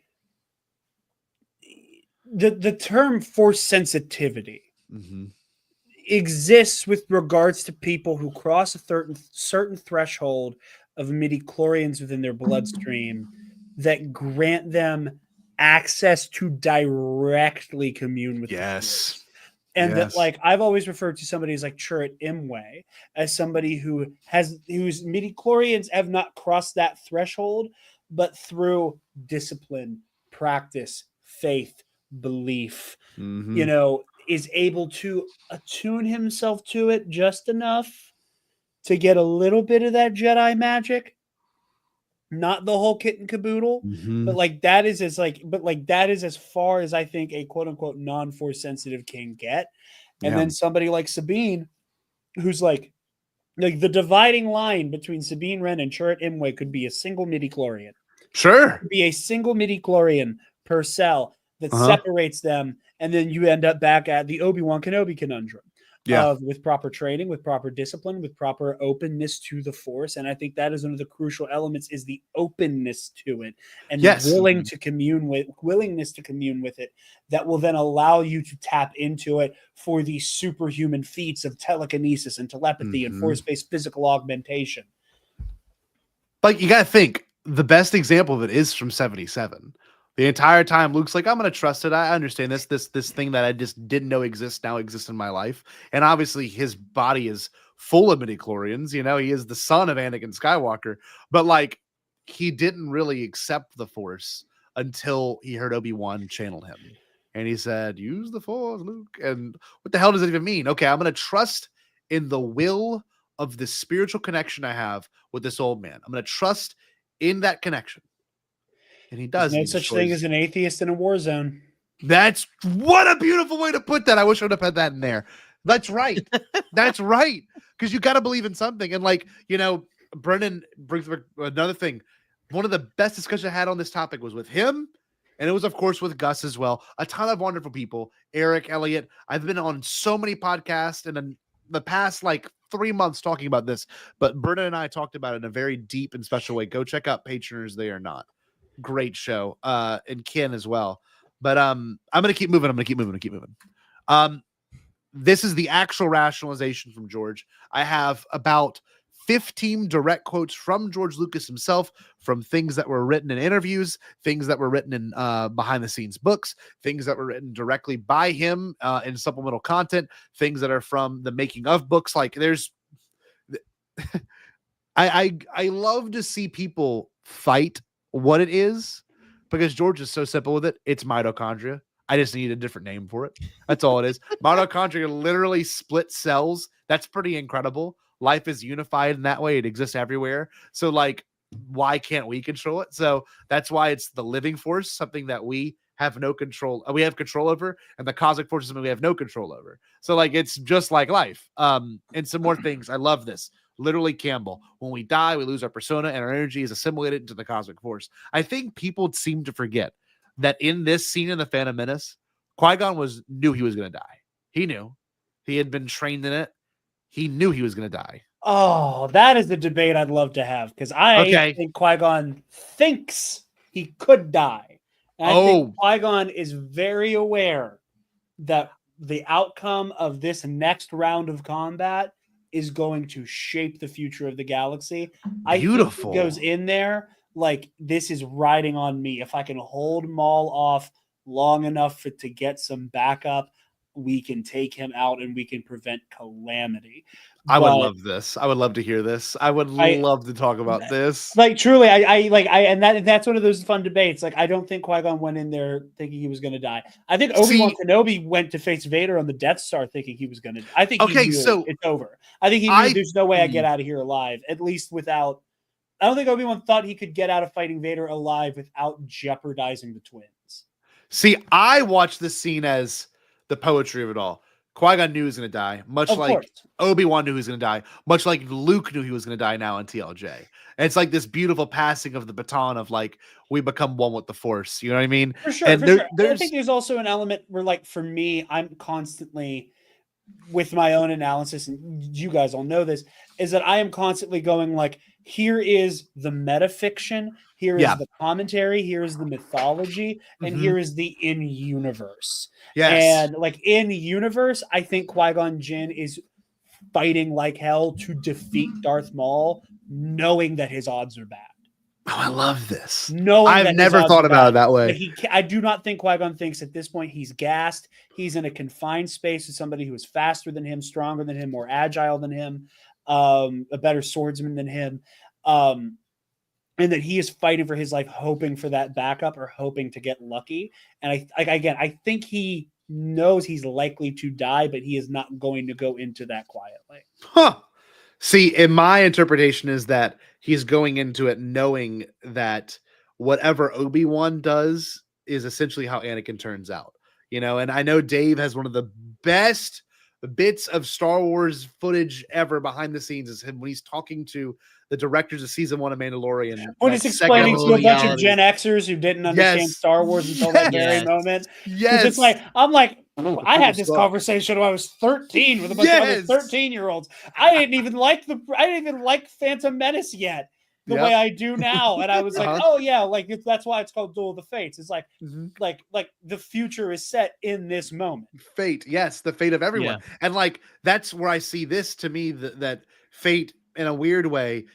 I know it's kind of a weird way to phrase it, but like I think the fate of some things are predetermined, like the destiny of some things are predetermined destinies. But like George even talks about it in one of the quotes is like talent, if talent does dictate destiny, or if talent does dictate fate, that's why there's people with different talents, right? That's why there's people that have really good talents or really bad talents, and they dictate the fate or destiny of other people. And I never thought about that. And when you talk about the predetermination, if I could say this real quick, I think it's one of the things I love, and it's I'm working on my own project for a like pitch video essay that I've been working, that I've had for a long time. I've said it before, it's like my Star Wars fighting game pitch. There's like a world between worlds mode in it that'll like these what if scenarios, and all of them that like diverge from the traditional trajectory of the story. Yeah. Any of them that concern the outcome of the Chosen One prophecy all come back to Anakin killing the Emperor. I love that. And like I that, love that. Like, it does not matter if Anakin helps Windu kill Sidious on Coruscant. It does not matter if Dooku snitches on Sidious and Anakin kills him on the Invisible Hand. It does not matter if Anakin Skywalker kills Darth Sidious above the forest moon of Endor in the second Death Star. Anakin Skywalker will always kill Darth Sidious. That is always going to happen. And it will be Anakin Skywalker who will always set in motion the chain of events that will lead to the Emperor being deposed a second time. It will always be a direct result of his actions. Sometimes it's for the better and sometimes it brings balance. Sometimes, in some of my scenarios that I have in my what if mode, they're very bleak, but it still ends with Anakin Skywalker killing Darth Sidious and eliminating the Sith as they are traditionally known.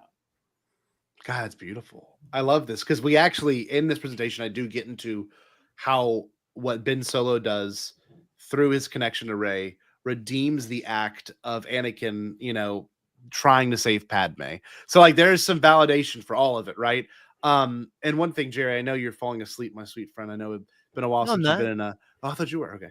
Can you read that George quote real quick for me? Fine. Yeah. Hold on. Here we go. If I'd held on to the company, I could have done it. Of course, a lot of fans would have hated it, just like the Phantom Menace. But at least the whole story would have been told from beginning to end. So, like, that to me is his whole stance of the sequel trilogy. We've only gotten 2 interviews ever where George has talked to the sequel trilogy. There's one with James Cameron, and it's in a companion book with James Cameron. The other one is the actual prequel archives novel by Paul Duncan, which are highly cited throughout this presentation. And George and other supplemental material has said that his sequel trilogy would have been about Midi-chlorians. And I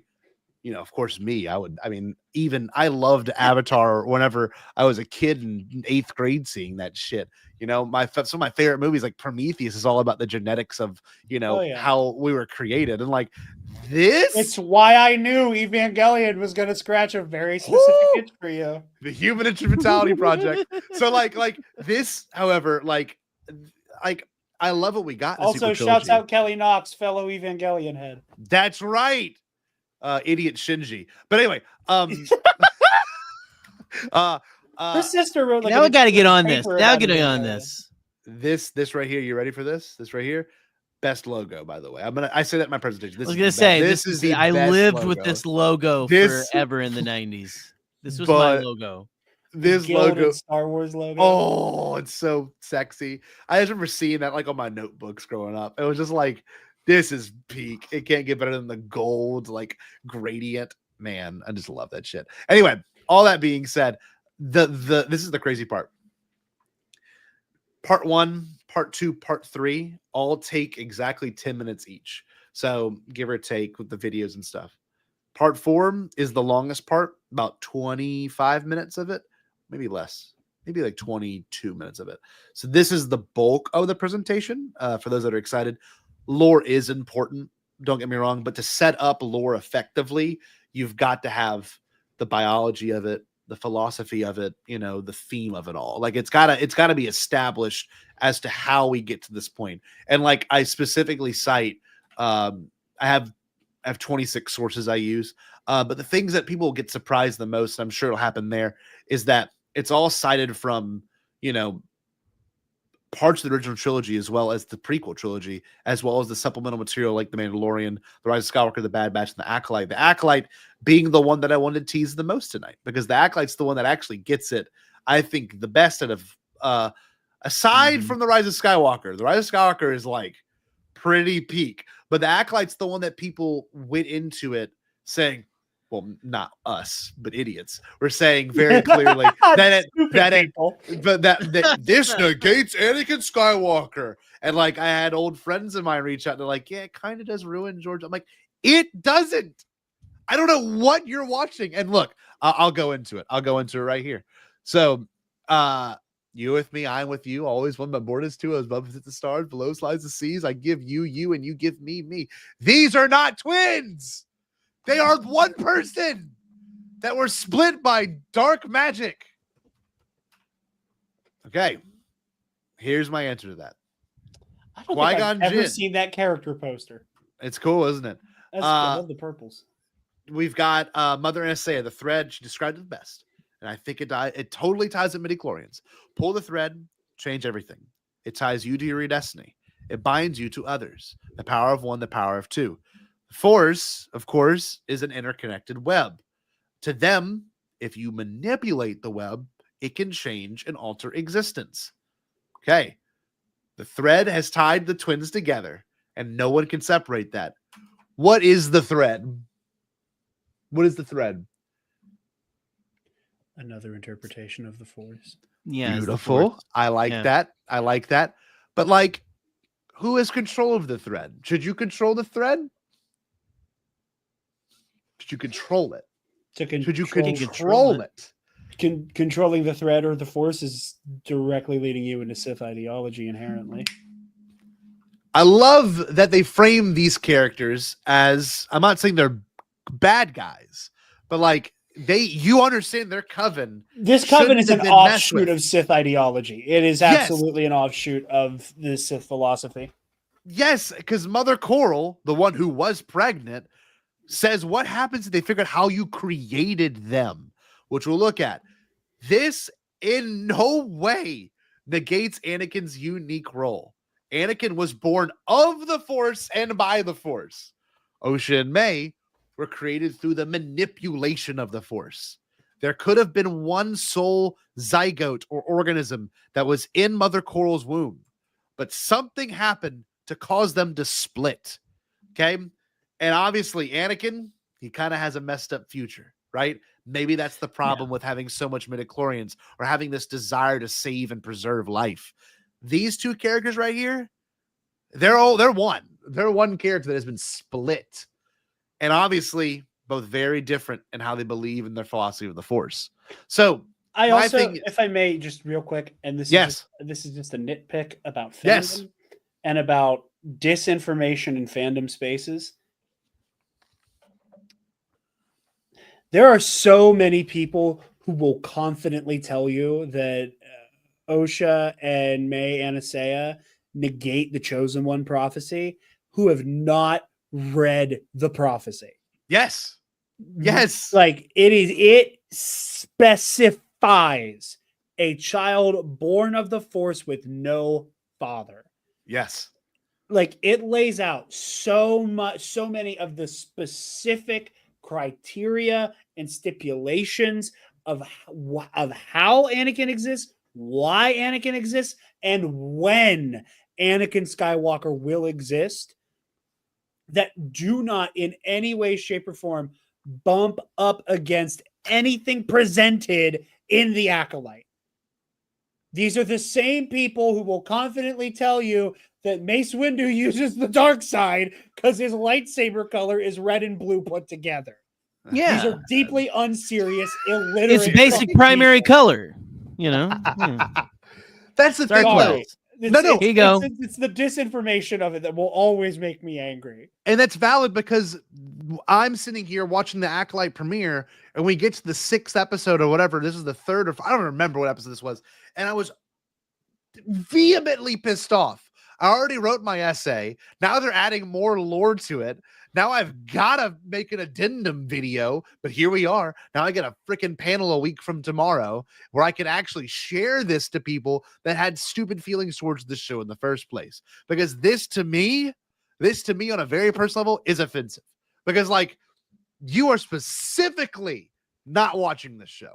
You are not looking at it from any logical point of view. And I'll show you the next slide. Like, oh, I'm sorry. I actually don't even have it on here because I don't want to get mad. Oh, now. damn. No, I don't have it on. The next we're slide not showing all the cards. It's all of Matt. Hold on. I'm going to take a gander at my printed essay right here just so I can refer to it. Give me one moment, everyone. I get so heated because the last thing I want people to do is to go into this panel expecting not to learn something. Right. And like, if you're a student of anything, anytime I listen to a podcast, I'm listening to a podcast right now where Billy Corgan interviews Carrot Top. And I want to learn more about Carrot Top. And I've learned one thing about Carrot Top. His name is actually Scott. Okay, that was a deep realization. Redheaded, Scott, funny. Both his parents, one of his parents was a teacher. The other parent was worked for NASA. Like, these things I love learning about, right? And like, I'm afraid people are going to come in here and think like, oh, this is why I should like him. No, it's got to be deeper than that. So in my essay that I have printed out right here, there's one line that Master Soul has that I think it's absolutely amazing. You are not twins. You are not even sisters. She created life, your lives. I believe she used the Force to create you and Osha. Solidifies the connection to midi-chlorian manipulation. He concludes, only a virgins could create that type of power, underlying the rarity of Osha's immense potential, hinted at by the stranger's warning, when they find out how powerful you are. Referring to the Jedi, of course. And this totally and ultimately ties completely back into the Rise of Skywalker, which we'll look at in a moment. Let me get that pulled up. Of course, my favorite arc of all time in any animated show, Yoda going to see the Force priestesses on the Wellspring of Life. Surrounds us, the foundation of life, the birthplace of what Jewish science calls Midi-chlorians, the foundation of what connects the living force and the cosmic force.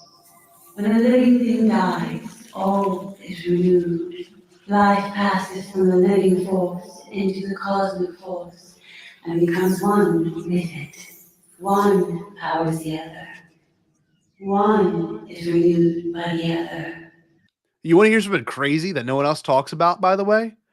This is the final story that George Lucas ever contributed to for Star Wars.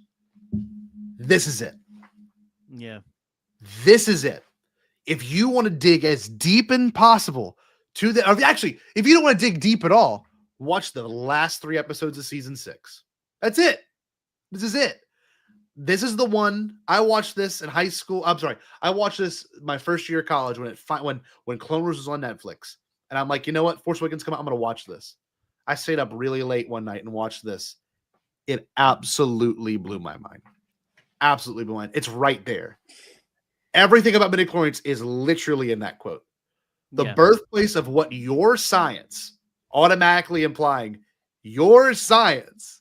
It's not science. It's what you rationalize as science, calls midi-chlorians, is the foundation of what connects the living and the cosmic force. When a living thing dies, all is renewed. When life passes the living force, and the cosmic force becomes one with it. One powers the other. One is renewed by the. It is literally right there. And like, if you can't read that and understand that this is still fiction, or that science, is this really weird thing. And I know y'all know this because we're all students.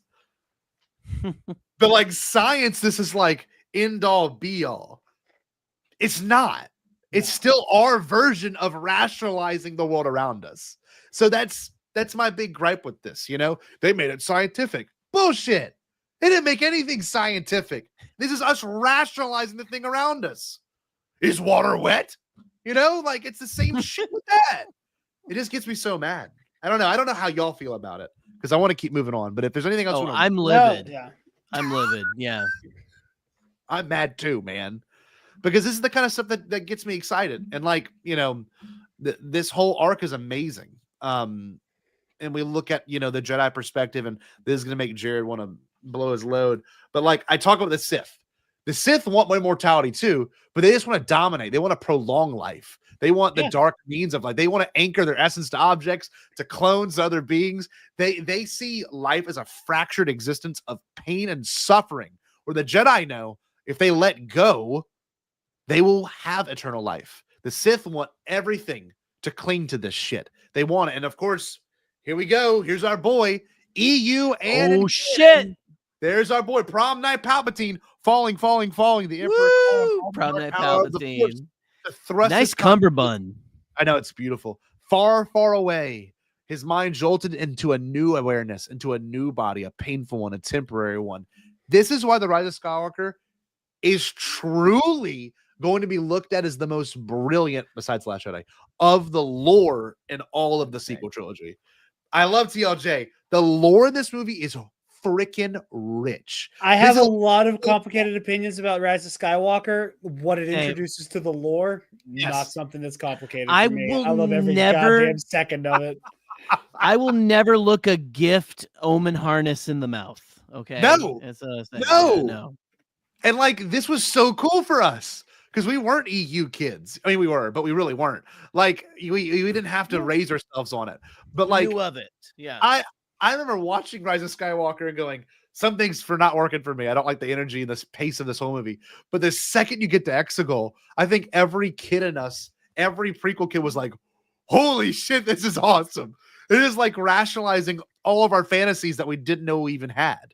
And look at this, Eli. I love this. Damn. Oh. He just likes it because that's where Ochi comes from. That's where he's just Ochi posting. He's just Ochi posting. Oh man. Yeah. And like I also talk about the dyad, you know, I talk about how, and this is my interpretation. I always felt that like the Midi-chlorians do tie into this, right? How can they pass a saber through, you know, this is mystical space. Yeah, this is mystical. Maybe the connection is that the Midi-chlorians in their body resonate. They're a dyad on a deeper level. That's why they've always been connected. And like, I love that art, by the way, of them. Oh, this like, one, this is fan art. That's fan art. That's I found that on the internet. It's incredible. So cool. Like, I loved, and Palpatine couldn't see past this either. He couldn't anticipate this, which I love. We saw it in the battery. He saw it. Yes.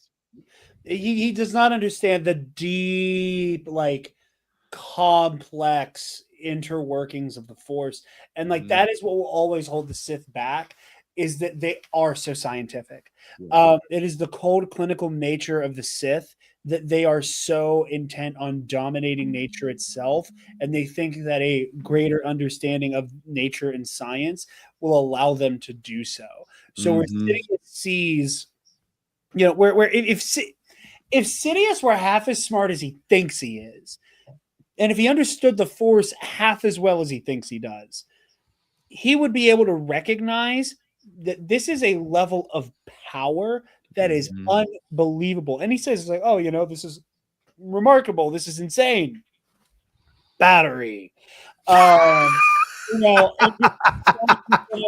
his impulse, like that, like there are a few things that distill Sith ideology down to a moment, as well as Darth Sidious looking upon a Force anomaly in the flesh, and the first thing he does is, oh, Force drain. I can eat in that an instant. Yeah. It's just, it shows that and look, this plays to the scientist of it all too. Like he sees it as a tool when it shouldn't be a tool. It should be a way to understand something about the thing that we would rationalize as a tool. So like, this is great right here. And like, I kind of do my best to show, because we see like the intelligent tweet or Facebook post, like, did you know that Ben Solo's saving Rey is a parallel to when Anakin is trying to save Padme from death? Like, sure, cool. No whatever. shit. Yeah, exactly. So like the surface level stuff. But I get into the idea that like Midi-chlorians inherently do come and they do resonate with the idea of like you're healing someone with your life force, right? And like the fact that they're so interconnected with their life force that it does ultimately kill Ben, but it's putting balance back. It's realigning the Force. The Force had been out of balance for so long, just like Anakin says in that scene, bring back the balance, Rey, just as I did. So like that is what this movie is about finding balance. And like, I love, it is my favorite line that I wrote. It says right here, this is self-sacrifice reflects the larger truth about the Force requires balance between life and death, an eternal cycle where one life ends and leads to another's renewal. Literally the manifestation of that entire quote from the Force Priestess, right? It is that. I think it also speaks to like what I think is the like ultimate misunderstanding of the Force and the phrase balance. I think a lot of people hear balance and they see equal parts. Yes.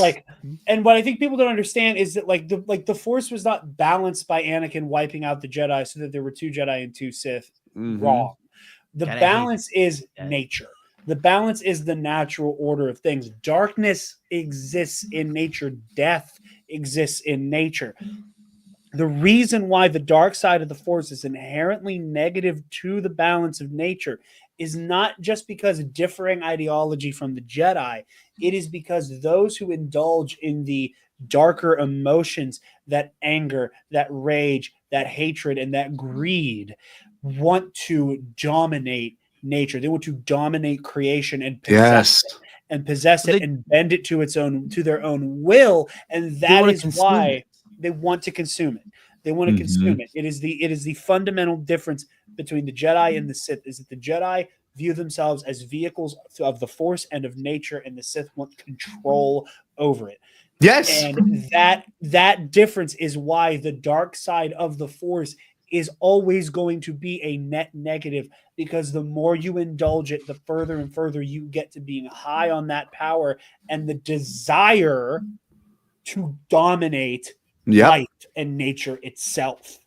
Well, the big thing too in Plagueis, and you know this, and that was very beautifully said.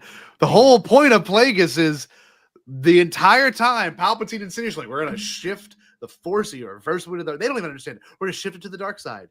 And then the big theory is that the only thing that stops that from happening is that they feel something change. What just changed? Force what was that? The Force. That is the best line in that whole book. I get chills and teary-eyed when that line is said in that scene. That, and then the Plagueis crash out as he's looking through the binoculars. And he's like, what? And he has the vision of Vader being born, and he's like, oh, no, we fucked up. This is bad. And that's the thing. This is bad. This is really bad.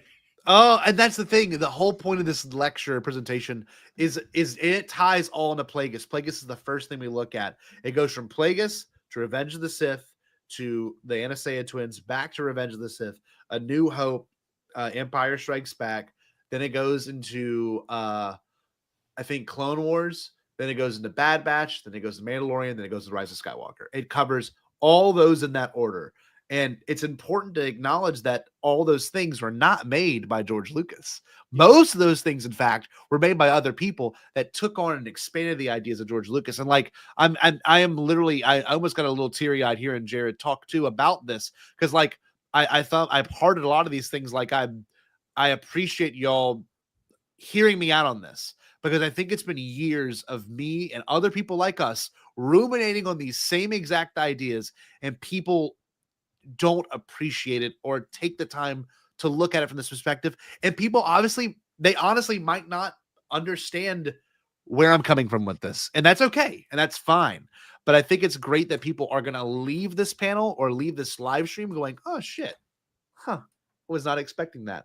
The last thing I'm going to focus on, and it's actually, there's only 2 more slides left. And the last thing I focus on, this is the quickest, this is like 3 slides in the actual presentation, the meditation on life. Like, how do we tie this all together? Like, how does this relate to me? How should I care about this? What is this? And of course, the very, very end, there's a very special announcement. I'm not going to reveal it here. You'll have to learn a week from now. 1 week from now. You got to watch the stream. Yeah. Or fly to Japan. And go to, 1 week out. One week out. Look, it's good right here. 1 week out. Yeah, there we go. Special announcement. Hope you can swim. I'm gonna give the rest of the world like about an hour or 2 hours between the ending of that live stream and when I actually make the big special social media post about it. So it's a big deal on a very personal level. Huge. It is a big Very deal. Huge. It's gonna be something very special. This is some good speculation. You never know. I would honestly, I don't think I could contain myself if that was actually the case. So man, we'll see. That book would be a library. That book would be other books that they're being infringed upon. But that's a good. Okay, that's a good. That would one. get banned immediately. Yeah, that would be a ban. Any official person would be like, oh nope, rip, no chance. But we'll see. Actually, if anyone wants to speculate on what the hell it could be, maybe it's a special interview. I think that was Jared's original. My theory was that he sat down with Lucino. Oh, that would have been cool. You know what I tried doing? I could say this here. I had tried so hard to get Leslie Headland's contact to do an entire discussion just on this subject. So that's not it. That was one of the ones that I really did some deep search for. So That's not it. It could be in that same vein, maybe, or it could be something special that you could also own. And watch it be like a T-shirt. It's Midi-chlorians and Bombad T-shirt. I left my Midi-chlorians in my other pants or something like that. Yeah. I went to Star Wars Celebration Japan, and all I got was this Bombad Midi-chlorian T-shirt. That's beautiful. And I just want to show you. Don't talk to me till I've had my Midi-chlorians. As a of course a tribute to me being an educator, I of course cited everything. The citations are all there in APA formats. All of it. And look, you can see everyone's name. Abrams, APA format. I had to follow. I did because Abrams. This gives me anxiety looking at it. Does, doesn't it? When I like just making papers. Yeah, writing papers back in the day. Yeah. Good for all you. All that's there. Wikipedia. And what's funny? Hey, fun fact: everyone campaigned for it. Look under your seats, assholes. That'd be awesome, man. You get a car. You get a car. I was gonna say you get an Omen harness. You get an Omen harness. You get an Omen harness. Oh, thank you. Yes. You get a hand in a jar. You get a hand in a jar. If I can if I could strap myself to an arm that I could go to the refrigerator and also take a shit while I'm doing so, absolutely. That might be the closest I ever come to actually getting to fully become Dr. Octopus. So I'll take it. Beautiful. The comic book villain I have the most kindred spirit with, Otto Octavius. That's amazing. Yeah, I'm just looking forward to hearing what people have to say about the panel once it's done. Obviously, the real panel itself, we had really deep and beautiful conversations tonight, but the panel itself is me pretty much talking for 55 minutes straight, just about how you should see these things and, how I see these things. And I don't know. I can't thank y'all enough for hyping this up. And I know y'all will obviously cover it and talk about it. Eli, if you're willing to help out big time, I might send you some money. APA is great. MLA for life. I love it, Nick. But yeah, come on, everyone get excited. The one thing I did not mention yet is citations here. Anyway, I now, since I'm presenting at Star Wars Celebration Japan, and maybe the validation of whatever I'm revealing at the end, I'm gonna get a Wikipedia page. So that is, and I have, out of everything, a site that I've been frequenting for the last 10 years, to finally see my name on that site will be one of the few times where I feel legit. That'll be the second wiki page you have. That would be the second. The first one is EC Wiki. Yeah. Look it up. Look it up. Look it up. But boys, thank y'all so much. I'm excited for this. Obviously, everyone go click on it. It'll be premiering early in the morning hours. Maybe Eli just ignore. Every time I bring it up, Eli doesn't say anything. Maybe Eli doesn't want to be involved. He's like, I don't want to stay up too late. He's got a bedtime. He's gonna drink his warm glass of milk. Also, get hyped. Jared, you can plug this again real quick if you'd like to. Yes, thank you. Like I said, I'm gonna be going live every morning. Like I said, because the 13-hour time difference, by the time we all wake up, we'll have a in the words of Alex Jones and Knowledge Fight, a tranche of news to get caught up on. Tranche. It's one of my favorite Jonesisms. We'll have a tranche of news to get caught up on. So join us. Omen harness of news. An Omen harness of news. Yeah, so we'll be covering that all 3 days. Very excited. Obviously, I'm going to be kicking it with Bill in Kentucky as well. So, I'm pumped. I love these big events. I love covering these big events, and I'm glad that I think I found a way to do it that won't result in a kind of embarrassing crash out live on air. Getting shit taken down. You never know. I love being around you guys for events like that. Yes. Kind of a thing. That's the best and stuff. I agree, and I'm thankful that even though I'll be there and it'll be a different environment for me, but the fact that I know we're all excited and connected in that way is going to be amazing. Yes. It'll be the first celebration without us going together, Jerry, and that makes me kind of sad. But I'll represent the Bombad brand well. That is interesting. No, Scotty's got stickers. Scotty's got Look, I got a button right here. I can show you. Any of these? I got some of those too. I got some of those planned. But this guy's here. You go. Check it out, guys. I am. I have my Jar Jar Fig pin. Yes, there it is.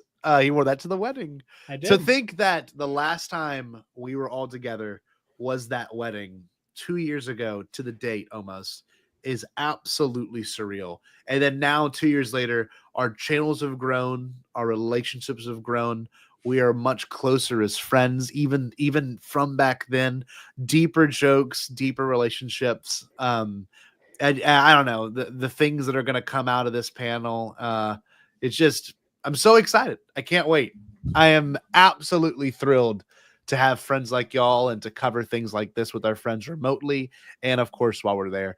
But yeah, no, I'm excited. I'm excited. Thank you everyone for joining this evening. It's been an absolute blast. So I don't know if Jerry, are you going live next Thursday or probably not? You're probably going to take that week. Listen, we're going to take a little since something that is panel. Someone is going to be around for the panel. Yes. So it's gonna be a late Bombad, and it's gonna be Scotty's panel. There was a chance we were gonna have something that is still going to be a thing that is gonna happen someday. Just not gonna be next week. Yes. So, yeah, but That's we'll get it. There's just logistics are a funny thing, kids. They are. So it's especially when you're over in a different country, overseas, and things like that. So it's a lot of moving parts. Oh man, I am. I'm actually going to be recording with Scotty. Jesus Christ, I am tired. I am going to be on in a Galaxy. I'm going to record with them this Sunday. I'm not sure when that episode will drop. But Eli, you can elaborate on that. But no, we're going to be doing a tier stream, and I still have nice what we're going to do, and possibly show up in a robe and a wig. So And the night before you record that, I have my next Epic Confrontation singles match. Oh, what day is that? I see that Saturday night. Wait, this Saturday? Yeah. I need that link because I can actually tune in. You're just a glutton for punishment, aren't you? Oh my god. Me? Yeah. You mean me? You mean the guy who hands out candy on trick or treat? This guy?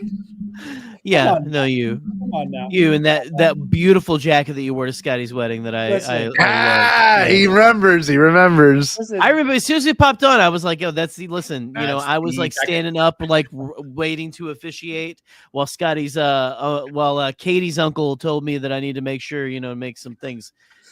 Make sure I lay down the law for them women folks. Stuff like that. Listen, this jacket birthed the apparently immortal meme of me going. So, but yeah, no, I'm going head to head with Scotty. I'm going head to head with Scotty Holiday, not this Scotty. I'm gonna have to bury a different Scotty the week going into Celebration. But yeah, very excited for that. How hyped. Dude, I'm pumped to have another singles match because all of my most recent matches have been defined by me having to carry dead fucking weight. Damn. So you said it, not I. I get to take the back brace off because carrying Omen harness. Yeah, the Omen harness. I get to take lay the Omen harness Goose and Jane and Sean on my back. It's getting to me. And I have some words for the state of the league that I will share during that match because okay. All I'm saying, it's almost been a year and no title defense. Sounds like somebody's getting protected by the league, but that's just me. Oh, Jared, silence broken. Oh my God. Also, Jared and I just recorded a new episode of Ionized Bastards last night. Yes, we did. So that's after a little secret guest appearance. We won't tell you who. Guest but we had our first guest spot of stars. the episode. Wait, really? First guest spot of the season last night. Who? You. No, I'm just playing. It's not you. It's no, not Lonnie's Scotty. not coming back. No, for real, I did not know this. Is this for real? Lonnie got liquefied. Yeah. No, Lonnie is a fine miss. I did not know there was a surprise. Is this really? You being for real? I'm being for real. I'm being for real. The Who, as in the player, it got the biggest pop, I think, of like the entire show's history. Yeah. Oh, damn it. Okay. I think so. Wow. You'll see why. You'll see. Who of the player was like, oh, holy shit, did not see this coming at all. Whoa! Can y'all tell Michael to drop it in the morning? Can you tell Michael to drop? Well, actually, I'll be driving to Austin tomorrow night. So if I will listen to that on my ride to Austin. Are you caught up? Oh, yes, I'm caught up. This has been the best season so far. He's like, what the fuck are you talking about? Of course I'm caught up. Yeah. Like, I was uncertain that if you were caught up, I thought you would have made a joke about Fabian Martel getting laid by now. Hold on, give me a second. I'm getting the Iron. Listen, I'm ready for Geom's return. We need Jim back, but yeah, the special guest character is shocking. In the character themselves surprised me because of what they add to a very specific tension with some of the characters in the party, and what that represents for them at large. So, man, go to into Ionized Bastards. You got to get a lot cut up on. You know what I mean? There's got to be there's a lot to like get refreshed on. But oh Jesus, man, I did not know. I'm so excited. It's good. It's really that good.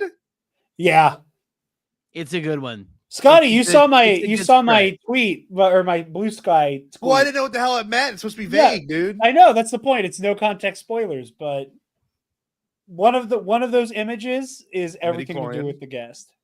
Well, Midi-chlorians are definitely much because it's the Midi-chlorian. I chose the Midi-chlorians because I wanted people to think it was you. Oh, that's brilliant. Andy Scotty Jayro shit right there. It's a good. I don't know what you're talking about. And I don't mean to call this person a Bombad deep cut, but I'm just saying it's a good Bombad deep cut, I think. I'm about to go through all of our guest list or like people that have been tangentially aware of our show. Not super freak. Anyway, I'm gonna stop because I'm gonna give it away. I know. Give it away. I can tell you who it's not. I can tell you that because on that stream we've already got 4 of my closest friends. Technically, there's no way Connor did it. I just refuse. Connor would not bring the sauce. Maybe. There's no way it was Connor. It can't be Nikki because I know y'all recorded yesterday. Stop guessing. So what I would love is if it were Connor and he showed up to play Cal Kestis, and it was that meme of like the leak script where it's just I'm Cal Kestis. That is one of my favorite Star Wars memes. Prequel memes be damned. Cal Kestis, I'm Cal Kestis is the funniest Star Wars meme of all time. So good.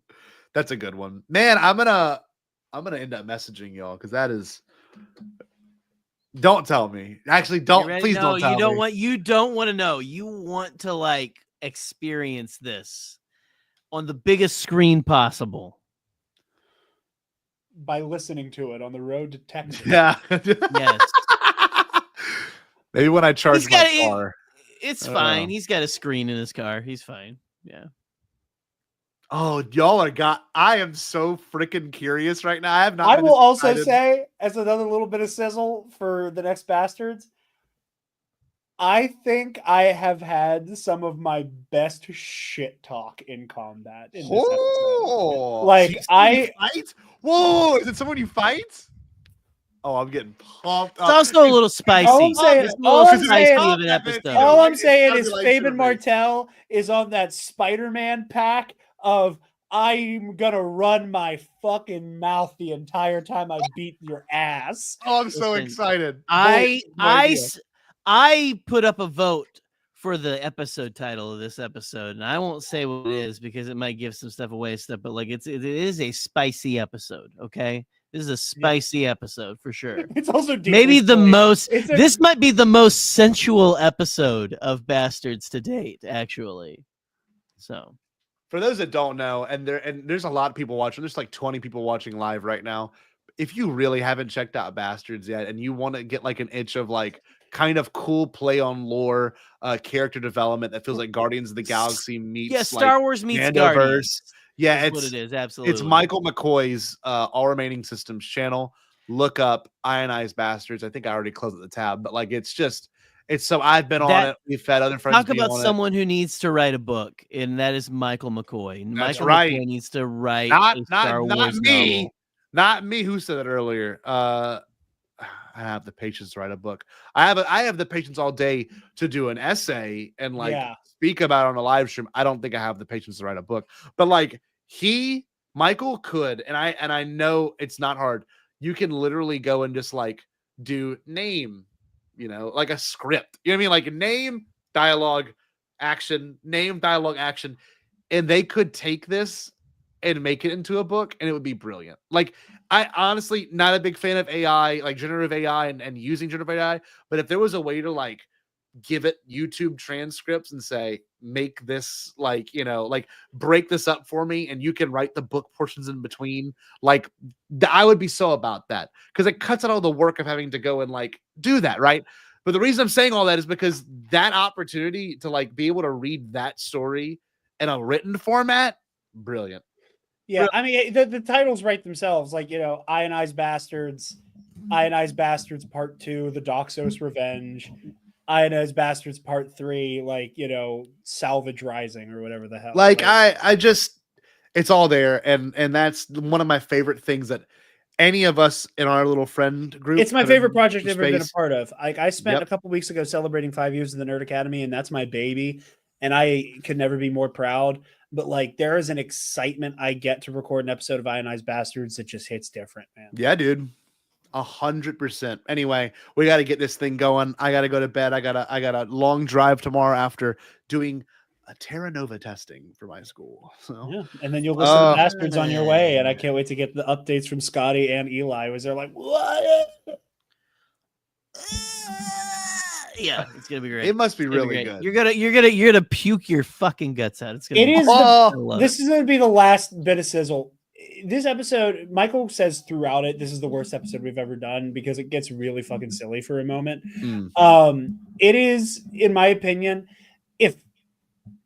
I think the Pod Race Royale is our best episode. Oh, thank you. I think Pod Race Royale is our best episode. Because it is, I think, all of the characters at their best. Yeah. It is the wholesomeness of 4D. It is the exasperation of Thobor. It is Fabian teetering on the edge of the light and the dark. It's, Zuzo being like kind of slapsticky. It's the over the top characters of Scotty's character, and it's the insane action of here's a fight happening across multiple pod racers. This episode, which we don't even have the title for yet, is you gave a good one. I know you gave a great one. But this episode is like, I think it's a great piece of like tone of like, it will go to a very silly, stupid place and then get very serious and very heady in the way that Michael writes Star Wars. And we're all like, we're all carrying our weight character wise. And it's both like us doing improv comedy in a Star Wars setting, and us doing like how serious Star Wars can be all at once. So I am really excited for this one. It's pretty good. Yeah, check it out, guys. Again, you should be if you're a Bombad cast, one of our little guys, you should be already like, subscribed to the Nerd Academy. You should also be subscribed to All Remaining Systems, and you should also be zooming in to Scotty's beautiful mug. There, sitting on his Omen harness. He's taking a shit right now. No, I just zoomed in because I was building intensity. I am going through the Rolodex in my mind of who the hell this guest could be and why I should give a shit. I'm already going to give a shit because it's our friends and our peers, but like, I love you guys. Thank you for coming by. Make sure you it's been a really good conversation. Next Friday at your time. I already made the social media post about what time it's dropping at these different time zones. It's going live. We're going to see if Eli, who's not replied to everything, but anytime I pitch an idea live on air, Eli's radio silent. Eli wants to talk to you. He just texted me. So, oh, look, good deal. I will, if Eli, I will tit for tat. I will tell Eli what the special announcement is in advance if he can help produce this thing, even if Jerry's doing it at 1 a.m. or whatever too. So that's what I'm. That's It's the looking cards like on the I'm table. clear, but we're still working it out. We're still I working would it out. love if Eli came. Logistics is a living, breathing creature with blood It and is. guts. It's great. With blood and guts. We love it. Life feeds on life. Jared, his live streams, please go check that out. Bombad Cast will do probably coverage after it's all said and done. We have not, for fans wanting to know, we have no earthly idea how we're covering Andor. We know we want to cover it. We don't know if we want to wait till it's all over. We don't know if doing it every week, having to watch these episodes repeatedly until this thing airs. Like, yeah, I'm going to be wiped. It's going to be 3 hours insane. every Daddy's Tuesday. going to be tired when he first gets back. We might watch just another fucking Ronald McDonald cartoon when Scotty gets back. Who knows? You know, Might make it easier. But an absolute honor for everyone that joined us tonight to talk about this. Means the world to me. Live stream next Friday, early in the morning. Of course, as you can see, go to the Nerd Academy. They're doing the real coverage there as well. And without further ado, and I'm just going to say it because I haven't said it in a minute. Make sure you stay Bombad. Did you say impossible? Pasquale? Only kidding, Chucky. I've changed my tune because I finally thought of a possible dream that we can all share. What is it? Pasquale?